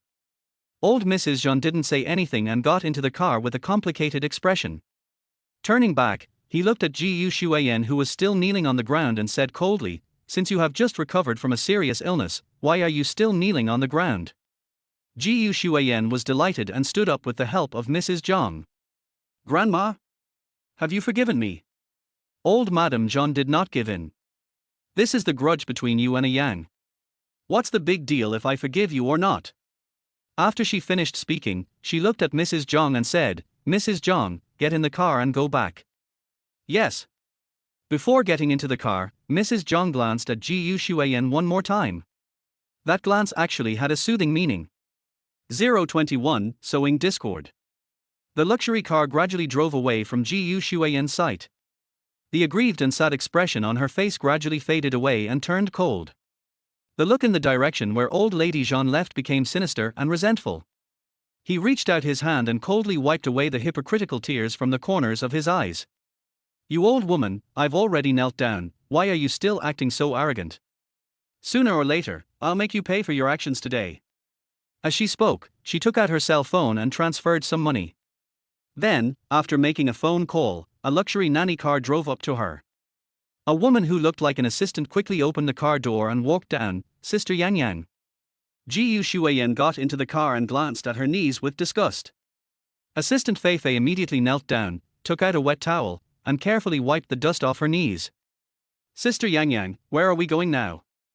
It's all mommy's bad idea to make me stop a car and kneel down, which made my new clothes dirty." Ji Shuiyan glanced at Fei Fei and said, "Let's go to Xiaoxian's house, do a full body treatment first, then go pick out a new set of clothes, and just throw away the dirty ones." "You're going to throw away such expensive clothes after wearing them once? If you like it, I'll give it to you. Anyway, I never wear my clothes twice." Fei Fei immediately smiled happily. "Thank you, Sister Yang Yang." Ji Shuiyan glanced at her with contempt. "From now on, your nickname should just be Trash Can, and you should specialize in picking up trash." Fei Fei didn't think it was an insult, and said with a smile, "What Sister Yang Yang sees as trash is a treasure that others can only ask for. I'm so envious of others for being able to pick up your trash." Ji Shuiyan was flattered and forgot about the unhappiness just now. "Remember to keep a close eye on Mrs. Zhang. I spent a lot of money to get her to work. Do you understand? I'll do the work, don't worry, Sister Yang Yang." Having said that, Ji Shuiyan closed her eyes with satisfaction. On the other side, not long after Mrs. Zhang's car started, Mrs. Zhang's cell phone vibrated. She took out her cell phone and glanced at it, her hands shook and the phone almost flew out. Was she seeing things? "It seems like my phone just received 100,000 yuan. What's wrong?" Old Mrs. Zhang frowned. "I'm talking to you." Mrs. Zhang's heart trembled, and she quickly put the phone back into her trouser pocket. "Old lady, go ahead. What do you think?" Ji Shuiyan came back at this time and said she wanted to see Xiaobao. "What does that mean?" "Madam, I just looked at Miss Gu's medical records. Her condition was indeed very serious before, but she has fully recovered now. I think she may really miss the young master. After all, mother and child are connected by heart, and blood is thicker than water."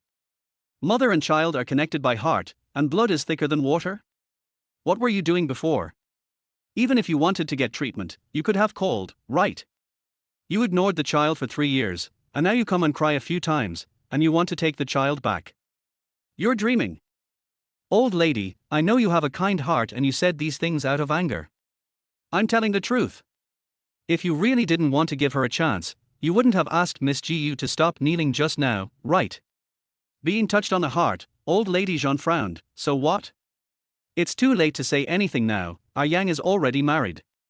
Besides, Xiaobao seems to be quite close to Saixia. But, no matter how close she is still a stepmother. How can she be compared with a biological mother who is related by blood? What's more, what the young lady said just now really makes us doubt her intentions." Old Madame Jean looked at her unhappily. "That's the woman chosen by our Yang, it's not your turn to make decisions." Mrs. Zhang felt a chill in her heart. Oops. The 100,000 yuan made her a little anxious. The old lady loves the third master the most. When she questions Saixia, isn't she actually questioning the third master? "Old lady, I'm talking too much." Mrs. Zhang slapped herself twice, preparing to use a roundabout policy. "Actually, what I mean is that Miss Gu meets the young master, cares for him, and gives him motherly love. This does not conflict with the third master getting married and getting a marriage certificate." Old Mrs. Zhang didn't say anything, obviously she had heard it. Mrs. Zhang continued to strike while the iron was hot. "Besides, you also heard what happened in the kindergarten today. Didn't those people bully the young master because his biological mother wasn't around? Maybe when Miss Gu comes back, the young master's autism will heal on its own, and he might even be able to speak. The last sentence was too attractive to the old lady. If she could really get a healthy and normal grandson back, she could sacrifice anyone, let alone Saishia. Although she was moved, Mrs. Jean did not show it too much. She just said lightly, "I'll think about it again." Mrs. Jean opened her mouth, but ultimately stopped talking. If we push her too hastily, it will inevitably make old lady Jean suspicious, and that would be more trouble than it's worth. Dingfeng Group Twin Towers, President S. Office. Master Ju. Lu Ran pushed the door open and walked in, placing a document to be processed next to Jean Julien's desk. "Yeah." Jean Julien nodded. As he picked up the document, his peripheral vision caught sight of his watch. "Wait." Lu Ran stopped and turned around. "Master Ju. Today is Friday. Shouldn't you be going to the kindergarten to pick up Jean Che at this time? Why are you still here?" Picking up the children in person every Friday is a strict rule that Grandpa Jean made for Jean Julien. However, Jean Julien never carried out the banquet, and left it all to Lu Ran. Lu Ran had always felt that Master Ju was indifferent to the young master, so he did not make any special report today. But she didn't expect him to ask about it, so she said truthfully, "The old lady arranged for the young lady to pick up the child today, so I don't have to go." When he heard Saishia's name, the man's mind suddenly flashed back to the scene of her changing clothes in the car. His Adam's apple rolled uncontrollably. Let her answer it. She only met Jean Che yesterday, so she might not even remember what the child looks like. "Go to the kindergarten right away." Lu Ran's eyes lit up. "Master Ju, are you concerned about the young master or the young mistress? Stop talking so much nonsense. How about transferring you to the customer service department?" Jean Julien said coldly. No need, I'll do it right away." Half an hour later, Jean Julien received a call from Lu Ran. Did she really say that? Jean Julien frowned and put down the document in his hand, with a hint of doubt in his tone. On the other end of the phone, Lu Ran's voice was firm. "Well, the young lady not only said that if the young master is bullied in the future, she will fight back, but also said..." "What else did you say?" "She also said that if you get bloody, your teeth are broken, or your legs are broken, don't be afraid, she will take care of it." When Lu Ran said this, he himself was a little bit unbelievable. Is this something the gentle and shy young lady would say? 022, a panic accident. New. After Jean Julien hung up the phone, he continued to process documents with an expressionless face. It was not until much later that he sneered, "What a cunning scheme." When Saishir sent Jean Che back to the old house, it was Mrs. Zhang who came out to pick him up. Jean Che fell asleep in the taxi. Mrs. Zhang took him away smoothly and turned to leave. "Mrs. Zhang." Saishir spoke quickly. Mrs. Zhang turned her head and asked coldly, "Young madam, is there anything else?" "Oh, last time the old lady wanted me to make her a Chinese dress, but because I left in a hurry, I didn't have time to bring the Suzhou brocade back."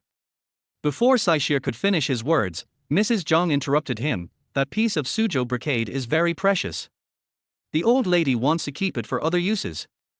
Please don't bother the young lady with this matter." After saying that, she turned and left. Saishir frowned. She didn't know if it was her illusion, but why did she feel that Mrs. Zhang's attitude towards her had changed since that morning? However, Saishir didn't think much about it and turned away. After getting in the taxi, the driver asked her destination as usual. Wang Yuan Community. Saishir subconsciously reported her previous residential complex, but just as she finished speaking, she suddenly remembered that she had moved this morning, and hurriedly changed her words, Fei Li Mingzhu Central Villa District. Hearing the words, Fei Li Mingzhu, the driver couldn't help but take another look at her through the rearview mirror. After seeing her simple and plain outfit, he smiled and said, "Little girl, you haven't graduated from college yet, right? Did you work as a tutor for rich people in the past?" This is the second person today who said that she is a college student who has not graduated. Is it because this outfit is not mature enough or too cheap? She didn't explain, but just smiled, as a sign of her agreement. Fei Li Pearl Community is one of the most expensive villa areas in Peicheng, and the security work is also very strict. Taxis are usually not allowed to enter when they arrive at the door. Saishir had no choice but to get off the car at the gate and walk in. The weather in late summer is like a woman's face, changing at any time. When we first got off the bus, it was extremely hot and stuffy. We were halfway there when it suddenly started to rain. Saishir covered his head with a canvas bag and ran quickly. The rain is getting heavier. When she ran to the door of the villa, her whole body was wet. When they moved in the morning, Mrs. John had already told her the password of the villa. Therefore, Saishir entered smoothly.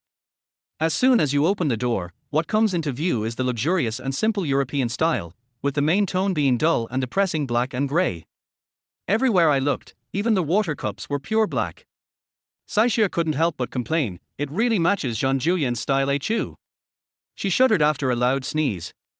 No, I have to find a way to take a shower and change my clothes first, otherwise I will definitely catch a cold.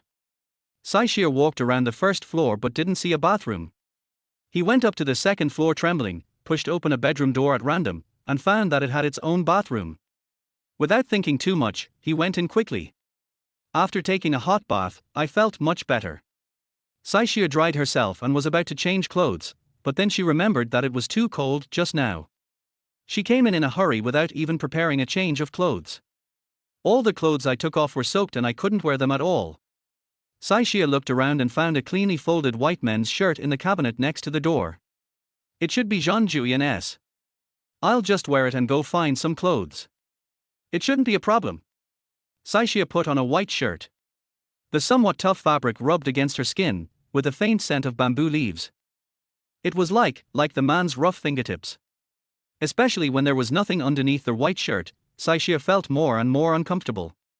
After finally changing his clothes, Saishir carefully poked half of his head out of the bedroom holding his wet clothes. He pricked up his ears and listened for a while. After making sure that no one had returned, he ran to one of the guest rooms on the second floor. In the morning, Mrs. Zhang had told us to put her luggage in the room at the end of the corridor on the second floor. Saishir pushed the door open and found that apart from some personal belongings, she didn't bring any clothes with her. Could it be that old lady Jean thought the clothes were too cheap, so she just disposed of them? Sky. Saishir was completely speechless. All the clothes have to be bought again, which is another huge amount of money. She searched again uncertainly, and after making sure that she had not brought any of her clothes with her, she gave up completely. She could only carry her wet clothes to the living balcony at the entrance. Generally speaking, everyone has a dryer at home, right? She came to the balcony, and when she saw the low-key luxurious dryer, she almost cried for joy.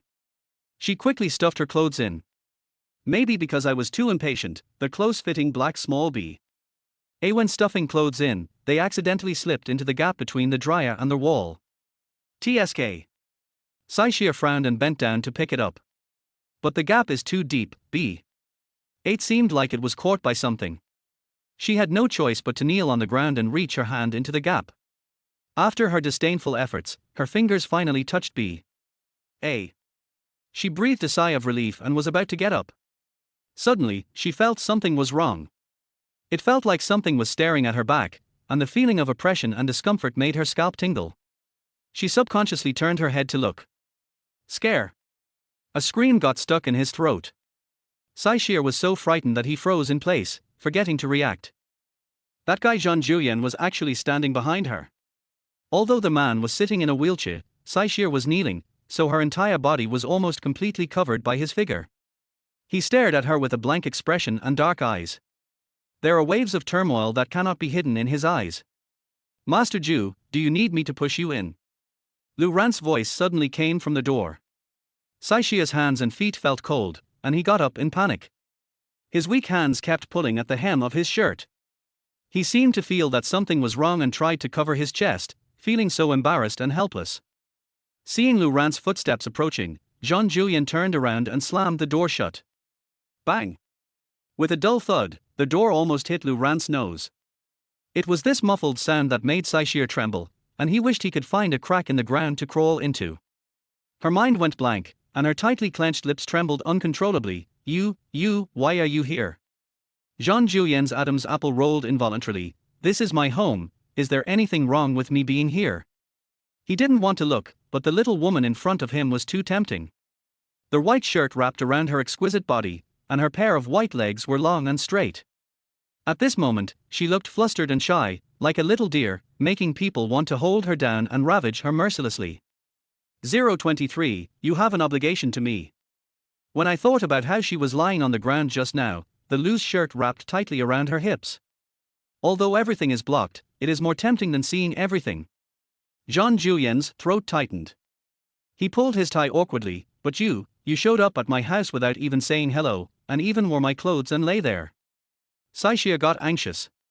She rushed over and covered his mouth. Don't say it. After seeing the scene just now, she wished she could just run into a wall and die here. Jean Julien repeating it again was equivalent to pulling her dead body out and whipping it a second time. Saishia's ears turned red as he defended himself. Why did I show up here without saying hello? You can go ask the old lady. But you, a normal man, when faced with such a scene, would avoid it first, which is gentlemanly behavior. Instead, you stood in the back without saying a word. Who knows what you were going to do? Jean Julien's eyes swept over the dryer, and there was a black bee hanging next to it. His eyes darkened instantly. Saishia seemed to have noticed his gaze, and his face instantly turned red. You are not allowed to look. After exclaiming, she hurriedly put the little bee. Stuff it in. Then, he covered his chest and turned around hurriedly to go upstairs. She couldn't stay here any longer. If she continued, she would be too embarrassed to face anyone. All her lifelong wisdom and bravery were ruined in these few minutes. She doesn't want to live anymore. However, when the two people passed each other, Jean Julien suddenly grabbed her arm. Saishia's body became unstable, and he fell on top of him with a low cry. The man's body was inexplicably hot, making her feel at a loss as to what to do. Mrs. Jean, have I ever reminded you? Your husband's legs are only broken, but his other functions are still normal. You were like that just now. What do I think I want to do? Jean Julien's voice was hoarse, and it seemed that he was trying hard to endure something. Saishia's face was about to burn. Just now, it was raining heavily and I got soaked, so I borrowed your shirt to wear. Don't think the wrong way. After giving a vague explanation, she hurriedly stood up. But how could Jean Julien let her go? The hand that gripped her arm gained some strength. Hiss! Saishia frowned and cried out in pain. Jean Julien's eyes turned cold. He pulled her hand over and turned up her sleeves. There were still a few faint fingerprints left on the back of the little woman's fair hand. He suddenly remembered what Luran had just said on the phone. Mrs. Zhao was about to hit the young master, but was stopped by the young mistress. He lowered his eyes. More than 2 hours have passed, but the wound on his arm is still there, and there are even some blue spots, which shows how heavy the slap was. If it falls on Xiao Che's face, there is no way he can avoid having his eardrum perforated. A cold light flashed in the man's eyes for a moment, but he did not say it clearly. Instead, he directly pressed the button and made the wheelchair move. You, let go and let me go. Saishia still wanted to struggle. But the man grabbed her waist and said, if you don't want me to kill you right here, you'd better not move. With one sentence, he pinched Saishia's pulse firmly and ruthlessly. She immediately dared not move, and even dared not breathe. Jean Julien took out a tube of ointment from the medicine box and began to apply it to her. Be gentle, it hurts. Saishia frowned. You know it hurts, but you're still so stupid. You get hurt all the time. Jean Julien scolded, but his hands were obviously much lighter. Saishia was speechless. If it wasn't for protecting your son, would I have been hurt? Although she was complaining in her heart, she still didn't say out loud what happened in the kindergarten. Since Xiaobao's problem had been solved, there was no need to say anything more to him, lest he think she was showing off. Jean Julien was applying the medicine and suddenly asked, did the old lady come to see you? Saishia nodded, but didn't tell the old lady her purpose. Did she ask you to move here? Saishia nodded again. Jean Julien didn't look up. I don't have the habit of sleeping with others. Saishia's eyes lit up. That's great. The man paused and looked at her with a frown. Saishia blinked and explained quickly, I don't mean to dislike you, it's just that I often have to work overtime at home until midnight, and I don't want to disturb your rest, so it's good to sleep in separate rooms. Seeing Saishia's eyes sparkling with joy, Jean Julien felt inexplicably unhappy. He sneered, deliberately trying to annoy her. Saishia. Don't forget, you are my wife and you have obligations to me. I know you have difficulty walking, so of course I have the obligation to take care of you. I won't refuse. The woman kept talking non-stop, and Jean Julien felt annoyed, so he simply sealed her mouth with his lips. Saishia's eyes instantly widened. his mind went blank, and he even forgot to react. The kiss that was originally meant to shut her up gave John Julian an inexplicable sense of familiarity, making him want more. He has always been a self-indulgent person. I thought so in my heart, so I did it. As the woman struggled, he grabbed the back of her neck and deepened the kiss. Saishir couldn't struggle and could only be forced to endure. It was unknown how long it was before the man let her go a little. Saishir breathed heavily. She wanted to escape almost reflexively, but her hands and feet were weak and she couldn't stand up at all. She could only stare at him with her eyes wide open, like a frightened deer. Now do you understand what obligation I'm talking about? Jean Julien stared at her. Saishir's face instantly became hot. Can you give me a little more time? Jean Julien suddenly remembered the day when Saishir's eyes were slightly red at the entrance of the Civil Affairs Bureau. Could it be that she is still thinking about that cheating ex-boyfriend? When I thought of this, the heat in my body seemed to be poured over my head like a basin of cold water. He simply pushed her away. Saishir was pushed by him without any preparation and staggered before he could stand firm. She was totally baffling. Is this man poisonous? He was kissing and hugging her 1 second, and pushed her away with a cold face the next. What did he think of her? She does have a good temper, but that doesn't mean she has no temper. Thinking of this, she groaned and went straight upstairs. Jean Julien frowned, not knowing which call button he pressed. Luran, come in. There was a beeping sound of unlocking the code at the door. Soon, Luran walked in. Master Jew. Prepare the car and go out. Master Jew, don't you have any social engagements tonight? To the mall. Is there a word you don't understand? I will prepare the car immediately. Luran quickly pushed Jean Julien away. While driving to the mall, Luran was puzzled. All of Ju Yi's clothes are tailor-made. This is his first time to go shopping in a mall. 024, buy her underwear. 20 minutes later, Jean Julien appeared on the third floor of a luxury brand shopping mall in the city center. This floor mostly sells adult clothing. Mr. Jew, aren't your clothes usually custom-made? Why do you suddenly want to go shopping today? Do you want to look at shirts or suit jackets? Luran asked respectfully while pushing the wheelchair. Jean Julien glanced around solemnly, then pointed with his finger, go there. Luran looked up and found that it was a women's clothing store. Master Jew, are you going to a women's clothing store? No. Of course. Luran was stunned. Could it be that because the young lady moved in, Master Jew came personally to pick clothes for her? In the next 20 minutes, Jean Julien visited 3 women's clothing stores in total. Each one has a different style. There are those who are young professionals, those who live a leisurely life, and those who are gentle women. Every time he went to a store, he would just take a quick look, clear out a few items that didn't look good, and pack up the rest. After this round of shopping, the delivery notes in Luran's hand were almost piling up. Clothes, shoes, hats, accessories and bags are all available. After visiting the third store, Luran reminded, Master Jew, there are so many clothes. Young madam changes a set every day and never wears the same clothes twice in a year. Do you want to continue buying?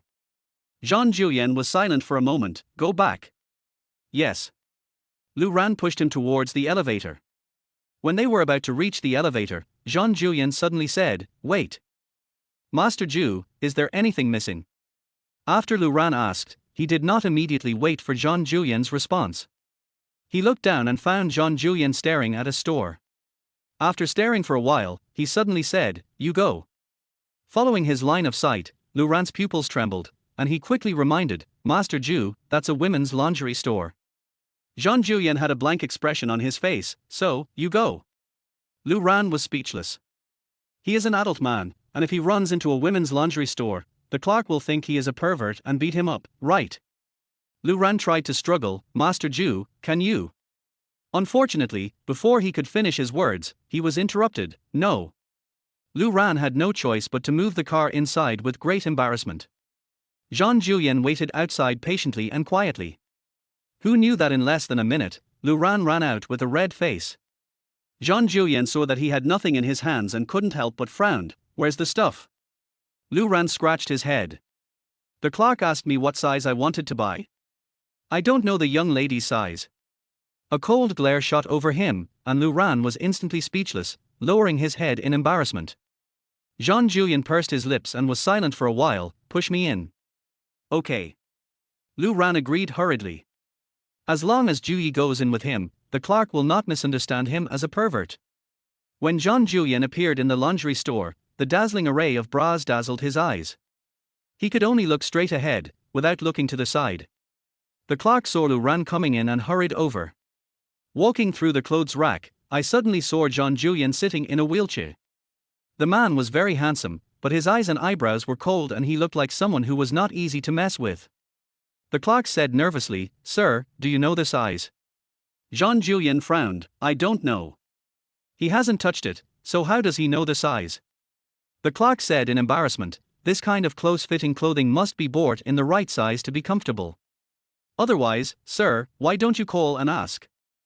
Jean Julien said coldly, "What else do you need to do?" Seeing the clerk's face frozen, Lu Ran quickly explained, "Ahem, our boss wants to give the madam a surprise." The clerk nodded in understanding. "Is that so? I'll think of a way." As she said that, she turned and went into the warehouse, and soon came out holding 3 display models. "Sir, which one's body shape is most similar to your wife's?" Jean Julien immediately recalled the scene of Saishia changing clothes in the car that day. After a few seconds, he pointed to the model in the middle and said, "This one. I already know the bust size, now I just need to determine the cup size." The clerk grunted as he moved the model away, then took out a few soft, transparent things that looked like water bags and put them in Jean Julien's hands. The 2 men had never seen this thing before and looked surprised. Lu Ran frowned. "What is this?" The clerk smiled and said, "This is a silicone fake breast. Each touch represents a cup size. Please try it, sir." Jean Julien. He had never touched Saishia, so how could he know what she felt like? "The soft thing lying in my hand now feels like a hot potato. Besides, it's so disgusting no matter how you look at it for a grown man to use this to try it out." Jean Julien only felt a heat rushing to her head, and she directly threw the silicone fake breasts to Lu Ran. Lu Ran was shocked and quickly returned it to the clerk. Jean Julien turned her head and scanned the store with a sharp gaze, finally pointing at one of the black bras. "This is the size." The clerk was stunned. "Are you sure?" Jean Julien has a sharp eye and a good memory. He had seen Saishia's bra that night. Although it was just a brief glance, he already had a rough idea in his mind. The size he chose should be about the same. At this moment, facing the clerk's suspicious questioning, he just glanced at her lightly and said nothing. But, just that one glance was enough to make the clerk's heart tremble. I see. Which ones do you want to buy?" Jean Julien glanced around the store and accidentally discovered that there were a few sets of chingtsu pajamas hidden in the corner. There is a big red sign hanging next to it, "Free gift for orders over a certain amount." If Saishia wore them. A wave of heat suddenly rushed up from the top of my head. Jean Julien coughed twice unnaturally and randomly ordered a few overly flashy colors. "Except for these, pack up a set of each of the others. Wrap them all up." The clerk's eyes lit up instantly. He thought he had met a big customer. "Okay, no problem." Jean Julien glanced at Lu Ran. Lu Ran immediately understood and went forward to pay the bill. After doing all this, he pushed Jean Julien outside. "Master Ju, if the young lady knew that you were so kind to her, she would be so touched." Jean Julien pursed his lips and said lightly, "You talk too much nonsense." Lu Ran has followed him for almost 10 years. Even without looking at his expression, he can judge his mood just by the tone of his voice. He was almost certain that Master Ju really cared about the young lady. It was not until the 2 of them disappeared in the elevator that 2 slender figures appeared around the corner. It was Qin Shiyu and her best friend Xiao Qiao. Xiao Qiao didn't know that Qin Shiyu and Jean Julien's engagement had been cancelled. "Shiyu, isn't that your fiancé? 025, you will be fined and grounded. I never thought that a cold-blooded man like Ju Yi would prepare such a surprise for you. How thoughtful. If it weren't for his lame leg, you would definitely be the happiest woman in the world if you married him based on his looks and wealth. Xiao Qiao's family conditions are worse than Qin Shiyu's, and he is usually Qin Shiyu's little follower. As long as you can make this little princess happy, you can get a lot of benefits." But this time, she didn't know that her flattery had hit the horser's leg. "Underwear is such a private thing, but Master Ju has prepared it for you. Could it be that you 2 have already?" "Shut up, have you said enough?" Qin Shiyu shouted angrily, scaring Xiao Qiao. Shiyu, why are you angry? Did I say that wrong? Qin Shiyu clenched her fists. My engagement with him has been cancelled. What? Your engagement is cancelled, so who is Ju Yi buying underwear for? Qin Shiyu's face looked extremely ugly. Who are you buying it for? It must be for that little bitch Saixia. I really didn't expect that when I was holding my own shoes, I acted so reserved and dignified. It's only been a few days since I got my marriage certificate with Zhang Julian, and I've even arranged for Qingtu lingerie. Last time, not long after she left the Zhang family's old house after being slapped by her father, Zhang Jingting called her. Tell her that Saixia didn't have the recording at all and was just deceiving her at the time.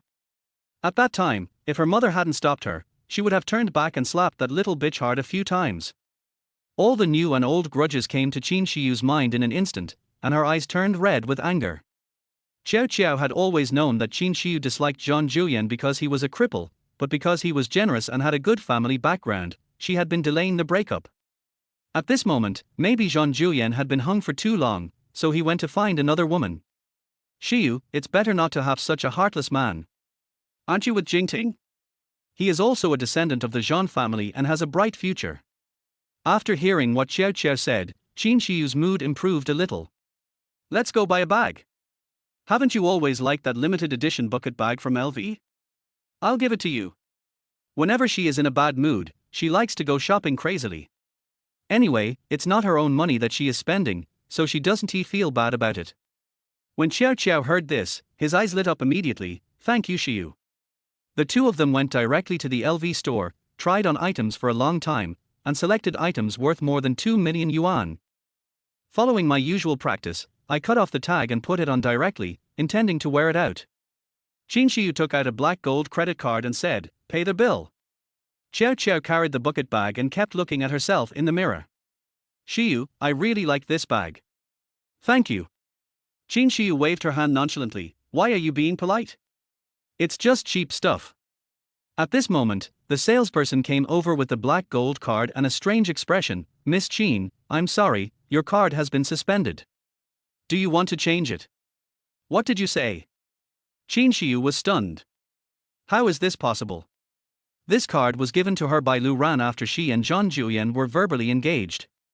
The black gold card has unlimited spending and doesn't even have a password, so it's impossible for it to be suspended due to non-payment.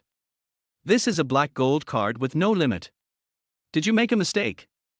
How is it possible that even 2 million cannot be swiped? You must have made a mistake. Because Qin Shiyu was a VIP customer, the salesperson was very careful to confirm before coming to communicate. Ms. Qin, we have tried many times just now and are sure that it cannot be swiped. Qin Shiyu stared and simply called the credit card's customer service number. As soon as the call was connected, she started to scold him. What's wrong with you? My card is a black gold card. What qualifications do you have to suspend my card? Do you believe that I will file a complaint against you and make your bank go bankrupt? I'm sorry, Miss Qin, this credit card of yours is a supplementary card. The owner of the main card, Mr. Zhang, has already stopped the credit limit of the supplementary card.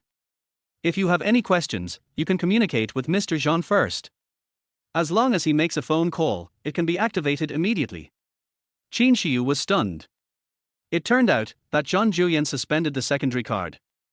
Xiao Qiao was afraid that she would have to return the bag she had already gotten, so she secretly cut off the tag and then approached. Shiyu, what's going on?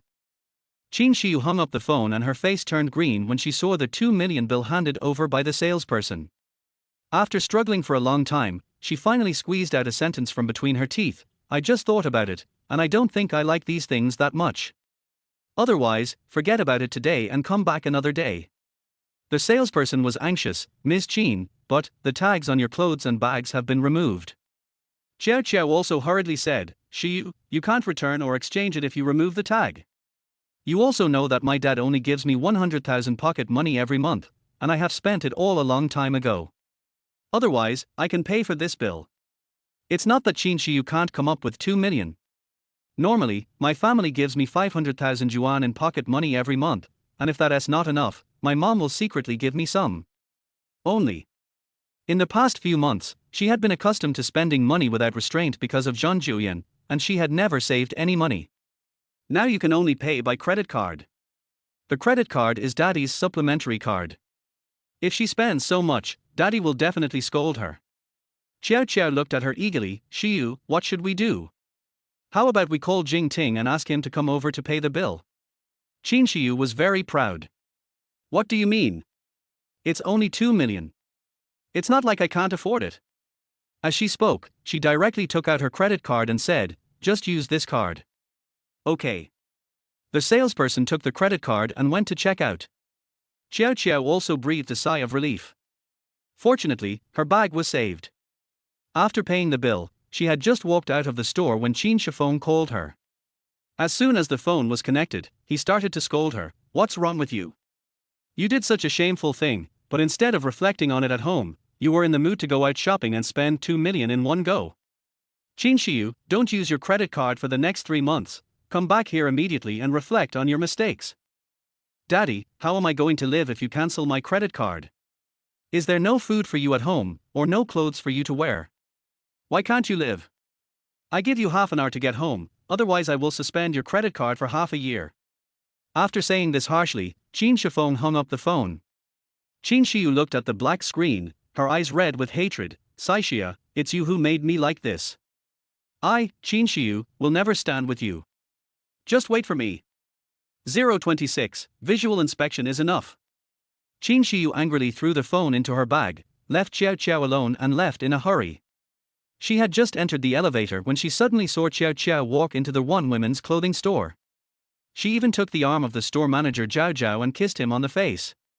She was about to press the door open button, but the elevator had already gone down. Thinking that she couldn't waste time, she didn't turn back. Instead, after getting in the car, she called Xiao Xiao. Xiao Xiao, I just saw you being affectionate with a man.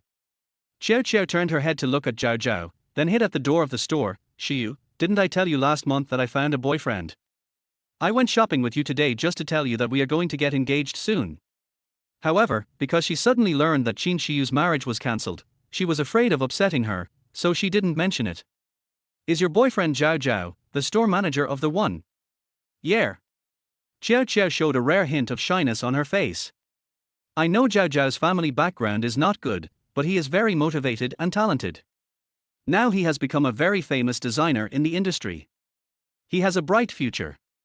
Qin Shiyu was worried that she was grounded by her dad and couldn't go out to deal with Saixia, the jinx. She actually got to see this scene today. It was simply God's help to her. Humph, I don't know if Zhao Zhao has a bright future, but your fiancé is so outstanding, you'd better be careful that someone might be eyeing him. Xiao Xiao was instantly alert. Shiyu, what do you mean by that? Do you know something? Qin Shiyu twitched her lips and said, of course I know, but it's not convenient to talk in the car now. I'll call you when I get back. After saying that, she hung up the phone. Humph, I'm going to make you die of anxiety. She was stalling for time on purpose. While waiting for the call, Xiao Xiao must have been extremely anxious and had a lot of wild thoughts. When his emotions were about to get out of control, he would call and pull Saixia out. By then, she wouldn't have to do anything. Xiao Xiao would naturally have 100 ways to kill that little bitch. The next morning, Saixia was woken up by the alarm of the cell phone next to his pillow. Today is her early shift. She habitually reached out from under the quilt and reached for her cell phone at the bedside. But he didn't touch the cell phone, but he touched a stack of clothes. She opened her eyes and was stunned by the unfamiliar environment she saw. It took her several seconds to realize that she had moved to Jean Julien's house and lived with him. She sat up and looked towards the head of the bed, and saw a set of pure white underwear neatly placed there. She picked it up in surprise and saw that it was indeed her size. She stood up suspiciously, walked to the cloakroom as if possessed by a ghost, and opened the door. Clothes for spring, summer, autumn and winter are ironed and hung neatly inside. Except for some underwear, the tags on coats and other items were not even removed. Moreover, they are all first-line big brands. Saixia took a quick look and saw that they were all her codes. She covered her lips in disbelief and turned her head to look behind her. There were all kinds of accessories, bags, and shoes. She suppressed a cry of surprise and opened another cabinet. Inside was a collection of her underwear. Behind some pajamas, a small piece of white furry object was exposed. She approached suspiciously and pulled aside her pajamas to take a look. This sight made all the blood rush to her head. Why are there 5 or 6 sets of chintzu underwear hidden behind her pajamas? Leopard print, lace, handcuffs, and tails, so shameless. Bang! Saishir's face turned red, and he slammed the door shut. The person outside seemed to have heard the noise inside and pushed the door open and walked in. It was a maid, holding a dress that had just been ironed. As soon as she saw Saishir, she asked respectfully, "Madam, are you awake?" Saishir was startled and was about to hide his underwear behind his back when he heard the maid say with a smile, "Madam, Master Jew is really good to you. Not only did he buy you a lot of clothes last night, he even picked out your underwear for you personally. I've never seen him care so much about a woman." The maid said this in order to win Jean Julien's favor. But Saishir only heard that sentence, "He also picked the underwear for you personally." Does that mean that the fun suits she just saw are also? How could this man be so vulgar?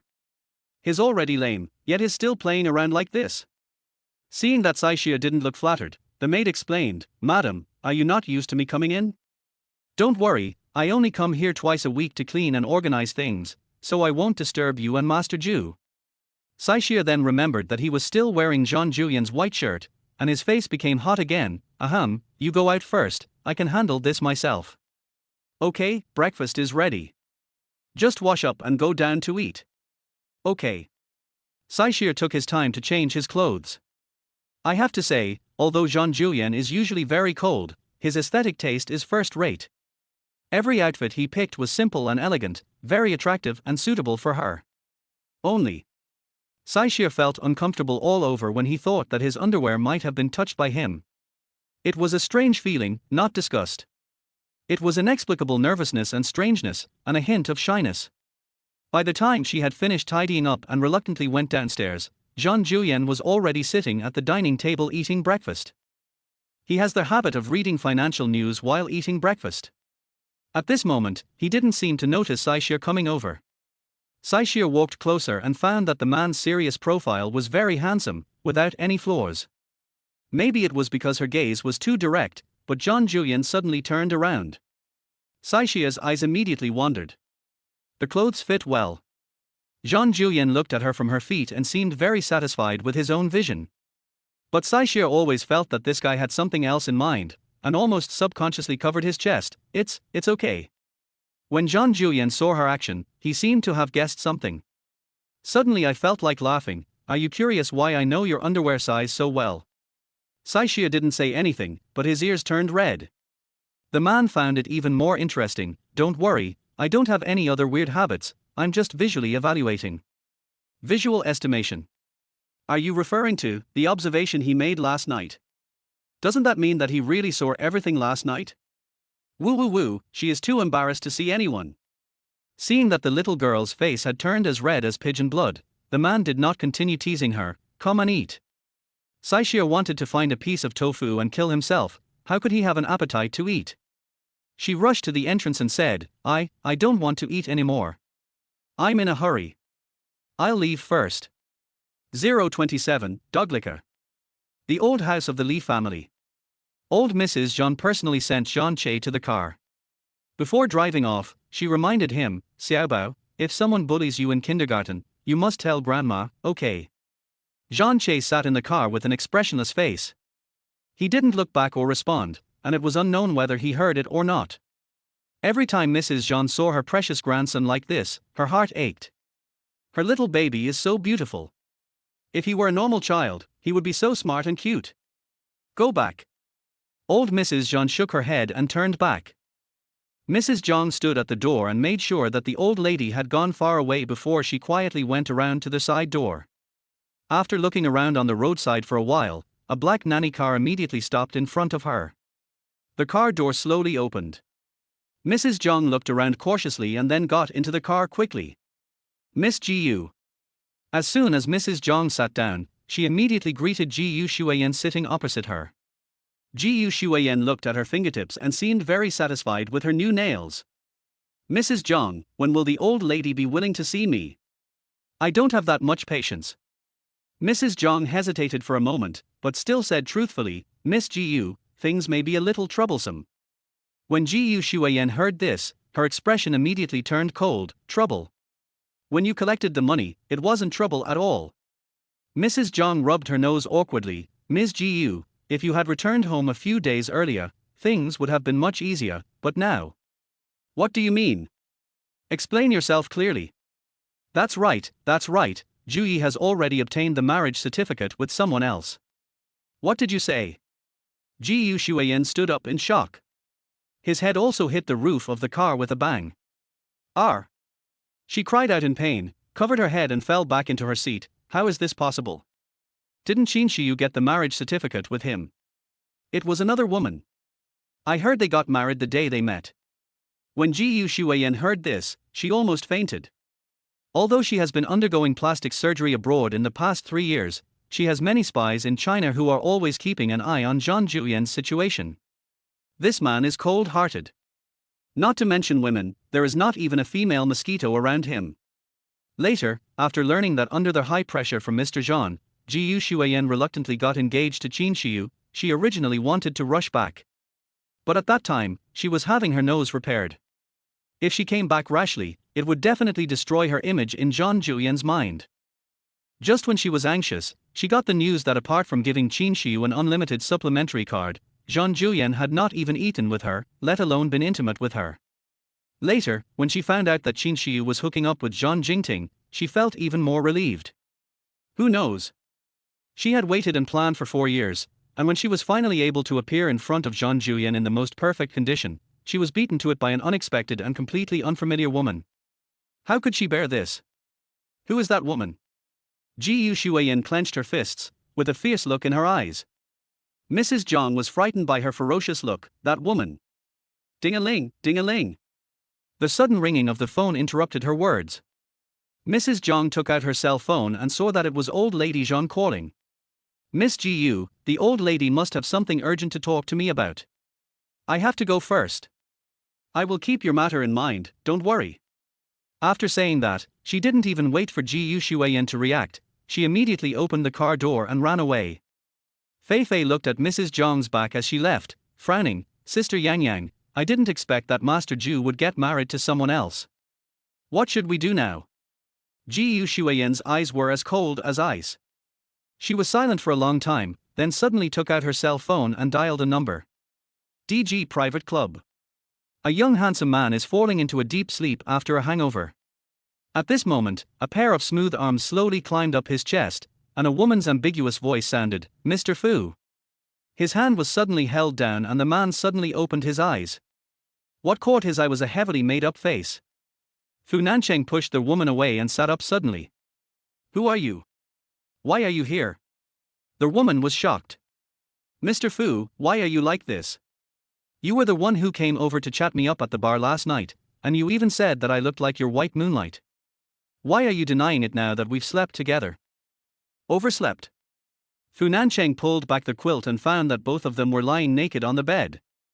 Clothes were scattered all over the floor of the hotel room. Damn it, he cursed. Get out. The woman was frightened by his fierce look. Master Fu. Fu Nancheng took out a dozen bills from his wallet and threw them at the woman's face. I told you to get out. Don't you understand what I'm saying? The woman had money thrown in her face. Although she felt humiliated, she estimated that there were about 10,000 or 20,000 yuan of money on the ground. She had no choice but to bite the bullet and pick up all the money, then picked up her clothes and hurried away. Fu Nancheng punched the headboard, regretting his decision deeply. He only had that woman in his heart, but today he had sex with someone else after drinking. What if she comes back in the future? How will he face it? Ding-a-ling, ding-a-ling. Suddenly, the cell phone rang. Fu Nancheng was in a bad mood at the moment. He didn't even check the incoming call reminder. He just picked up his phone and yelled angrily, "Who is it?" The person on the other end of the phone was obviously shocked. If you don't say anything, I'm hanging up. Fu Nancheng was about to hang up the phone angrily. At this time, a doubtful and gentle voice sounded from the other end. Nancheng, is that you? The voice seemed to jump out from distant memories and strike directly into his soul. Fu Nancheng quickly glanced at the screen. When he saw the name he had been thinking about day and night, he stood up excitedly. Shuiyan, is it you? Ji Yu Shuiyan's voice was filled with a hint of grievance and uneasiness. Did I bother you? I'll hang up first. No, of course not. Sorry, I didn't know it was your call. You used your old number. Did you go back to Peicheng? You're really back. Fu Nancheng's voice was filled with uncontrollable excitement. Where are you now? I'll go find you right away. After getting the address, Fu Nancheng immediately jumped out of bed, got up, washed, dressed carefully and went to find Ji Yusinyan. 20 minutes later, Fu Nancheng saw Ji Yushuayan, whom he had been thinking about day and night. After not seeing her for 4 years, she seems to be more beautiful and more elegant than before. Nancheng. Ji Yushuayan, who was sitting in the box, smiled at him. He felt like his soul was about to leave his body. Shuayan? Fu Nancheng couldn't contain his excitement and rushed over to hug her. Shuayan, I miss you so much. Ji Yushuayan was stunned for a moment, then pushed him away in panic. Nancheng, don't be like this. 028, her acting skills. Seeing the shy look of the woman, Fu Nancheng felt as if his heart was being scratched by a kitten's claws, making him feel numb and tingling. If he wasn't afraid of scaring her, he would have kissed her hard. Shuayan, you're finally back. Fu Nancheng let her go reluctantly. From the moment he entered the door, a pair of eyes never left her. It's been almost 4 years. Has she let go of Zhang Juyan? The fact that she contacted me on her own initiative, does that mean there is hope for me? Ji Yushuayan blinked her eyes slightly reddened. I miss my child. Child. These 2 words were like a bucket of cold water, pouring down on Fu Nancheng's head and extinguishing all his enthusiasm. He seemed to be hit by a slap in the face. You came back this time. I can't forget our Yang, and I can't bear to part with my child even more. But our Yang hates me so much that he doesn't let me see my child. After learning that I'm back, he married a stranger on purpose to piss me off. When I think about my son calling another woman mommy, my heart aches. As she spoke, Ji Yushuayan couldn't help but shed tears. Although his heart had already sank, Fu Nancheng still couldn't help but feel distressed when he saw his beloved woman crying. He leaned over and said, Shuayan, don't be sad. Ji Yushuayan seemed so sad that she threw herself into his arms and cried out of breath. Shuayan, please stop crying. Your crying makes me feel upset. Nancheng, can you help me? Ji Yushuayan looked at him with tears in her eyes, with a hint of coquettishness. With this look, Fu Nancheng couldn't refuse at all. You know our Yang's character. If he is willing to get the marriage certificate, no one can force him to divorce. Ji Yushuayan choked up and threw herself into his chest again. He doesn't love that woman at all. Is it necessary for him to gamble his lifelong happiness just to make me angry? Nancheng, help me, please. She grabbed his collar with both hands and twisted her body just right in his arms. A few small actions directly caused the man's sanity to collapse. How do you want me to help you? Ji Yushuayan looked at him with tears in her eyes. Set up a meeting so that I can talk things out with our Yang face to face. If he still doesn't want to come back, I'll let it go completely, okay? If Ji Yushuayan completely gave up on Zhang Juyan, then maybe he would have a chance. Fu Nancheng had no way of refusing such tempting conditions. He nodded, I'll find a way. Ji Yushuayan hugged him excitedly. Nancheng, you are so nice. If Ian and I didn't have children, I think I would definitely fall in love with you. Unfortunately. At this point, she suddenly let go of her hand, her face flushed in panic. Sorry, I was too happy just now and lost my composure. But it was her unintentional gaffe that made Fu Nancheng see her innocent and naive appearance. It's okay. The man swallowed involuntarily. Shuayan, I will arrange this matter immediately, don't worry. Ji Yushuayan lowered her head shyly. Well, Nancheng, you are so nice. By the way, even if there is a game, it will be at night. Why are you still staying in a hotel now? Haven't you found a place to stay yet? Let me help you arrange it. Seeing Fu Nancheng hurriedly turning around to get busy, the shyness on Ji Yushuayan's face faded away, and her eyes gradually turned cold, with a look of contempt. Fei Fei also came over at this time. Sister Yang Yang, I have arranged for someone to investigate the background and identity of that woman. I believe there will be results soon. Ji Yushuayan nodded coldly. She wanted to see which ignorant woman dared to snatch a man from her. Ji Yushuayan. Achoo! Saixia, who had just walked into the room, suddenly sneezed. She rubbed her nose, feeling that something bad was about to happen. However, the morning passed smoothly and nothing happened. It was not until lunchtime that Zhao Zhao walked into the store carrying a box of packaged Japanese food. "I'll treat you to lunch today." When Wang Jie and the others saw the Japanese food, their eyes lit up and they all gathered around. "Manager, has your business been good recently? You are so generous." Zhao Zhao smiled and glanced at Saixia. "Speaking of this, you should thank Saixia. The customer was very satisfied with the design she designed last time, so this is considered a reward." Saixia joked, "Mr. Zhao, where's the triple overtime pay you promised me? Could it be this Japanese meal?" Zhao Zhao smiled, "Am I that kind of person? Come to my office." Saixia's eyes lit up, and he quickly stuffed a piece of sushi into his mouth and followed him to the office. As soon as Saixia came in, he heard Zhao Zhao say, "Close the door." When Sister Wang saw Saixia turn around and close the door, she rolled her eyes. "It's broad daylight. What can't you say in front of everyone? It's fine if you just go to the office, but you even have to close the door. What the hell?" "That's right. Does Saixia know what it means to avoid suspicion? Zhao has a girlfriend, and I heard they are getting engaged soon. If I were Zhao Jian's girlfriend, I would be so angry if I saw them fooling around in the office in broad daylight." Just as they were gossiping with great relish, suddenly an unbelievable voice sounded behind them. "What did you just say?" Everyone turned around. I saw Xiao Xiao standing at the door angrily with a look of shock on his face. Puff, cough, cough. Sister Wang almost choked. They can gossip as they please, but this is Zhao Jian's private matter. If Zhao Jian knew that they had let the cat out of the bag and his fiancé heard it, they might be fired. Sister Wang stood up quickly. "Xiao Xiao, why are you here? Does Zhao Jian know? Do you want me to go and inform him?" Xiao Xiao heard every word they said just now. When Qin Xiu called her last night and told her that Zhao Zhao was having an affair with a salesperson in the store named Saixia, she was still skeptical. But just now when she was standing at the door and heard the shop assistant say the same thing, she was so angry that her face turned green. Apparently, even the store clerks knew about their affair. She is the only one who is kept in the dark. "Get out of my way. Is Zhao Zhao in the office now? I'll go find him and ask him." Xiao Xiao rushed towards the office in a rage. Sister Wang had disliked Saixia for a long time, but she had always been frustrated that she had no chance to chase her away. Now is a once-in-a-lifetime opportunity. So, she deliberately stopped Xiao Xiao in front of her, otherwise she would go in. "Xiao Xiao, calm down. Saixia is discussing business with Zhao Jian in the office. I'm afraid it's not appropriate for you to go in now." When Xiao Xiao heard this, she was so angry that she almost exploded. "Get out of here. Get out." 029, born a vixen.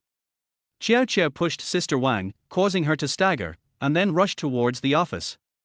"Wait, Xiao Xiao, you really can't go in." "No." Sister Wang followed behind pretending to stop them, but in fact she just wanted to join in the fun and see Saixia's ugly behavior. Bang! In a rage, Xiao Xiao kicked the office door open. She rushed in and happened to see Zhao Zhao handing a thick stack of cash to Saixia. "Zhao Zhao, what are you doing?" Xiao Xiao screamed in disbelief.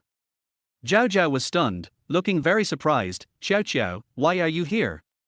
"Of course I have to come. If I don't come, how can I see how you make a sex deal with this bitch?" Xiao Xiao's words made Saixia's expression change immediately. "Good job. What is money for sex transaction? Are these overtime pay?" She earned it by working hard and staying up late at night using her own creativity. Zhao Zhao just called her to the office and closed the door just to avoid Sister Wang and the others from getting jealous. But who would have known that there would be such a coincidence in the world, and Xiao Xiao happened to see it, and was misunderstood so completely. "Xiao Xiao, you misunderstood. Things are not what you imagined." Zhao Zhao hurriedly walked up to Xiao Xiao and explained. Xiao Xiao shook off his arm and said, "I saw it with my own eyes, you still want to quibble. Zhao Zhao, I really misjudged you. My Xiao family is also a family of status and position. If I didn't like your character, how could I be willing to be with you, a shabby shop owner? Now you are cheating on me. Are you worthy of me?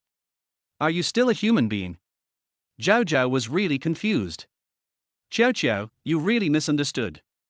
That money is Xiaxia's overtime pay. You already call her Xiaxia, and you still dare to say that you have nothing to do with each other. Besides, why don't you pay the overtime wages through their company account? Why do you have to pay it secretly behind closed doors? Do you really think I'm a 3-year-old child?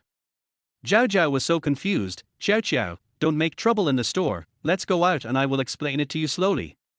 As he said that, he grabbed Xiao Xiao's arm and was about to walk outside. Xiao Xiao shook him off and rushed towards Saixia. Bitch, you dare to seduce my boyfriend? I'll beat you to death. While cursing, she slapped Saixia in the face.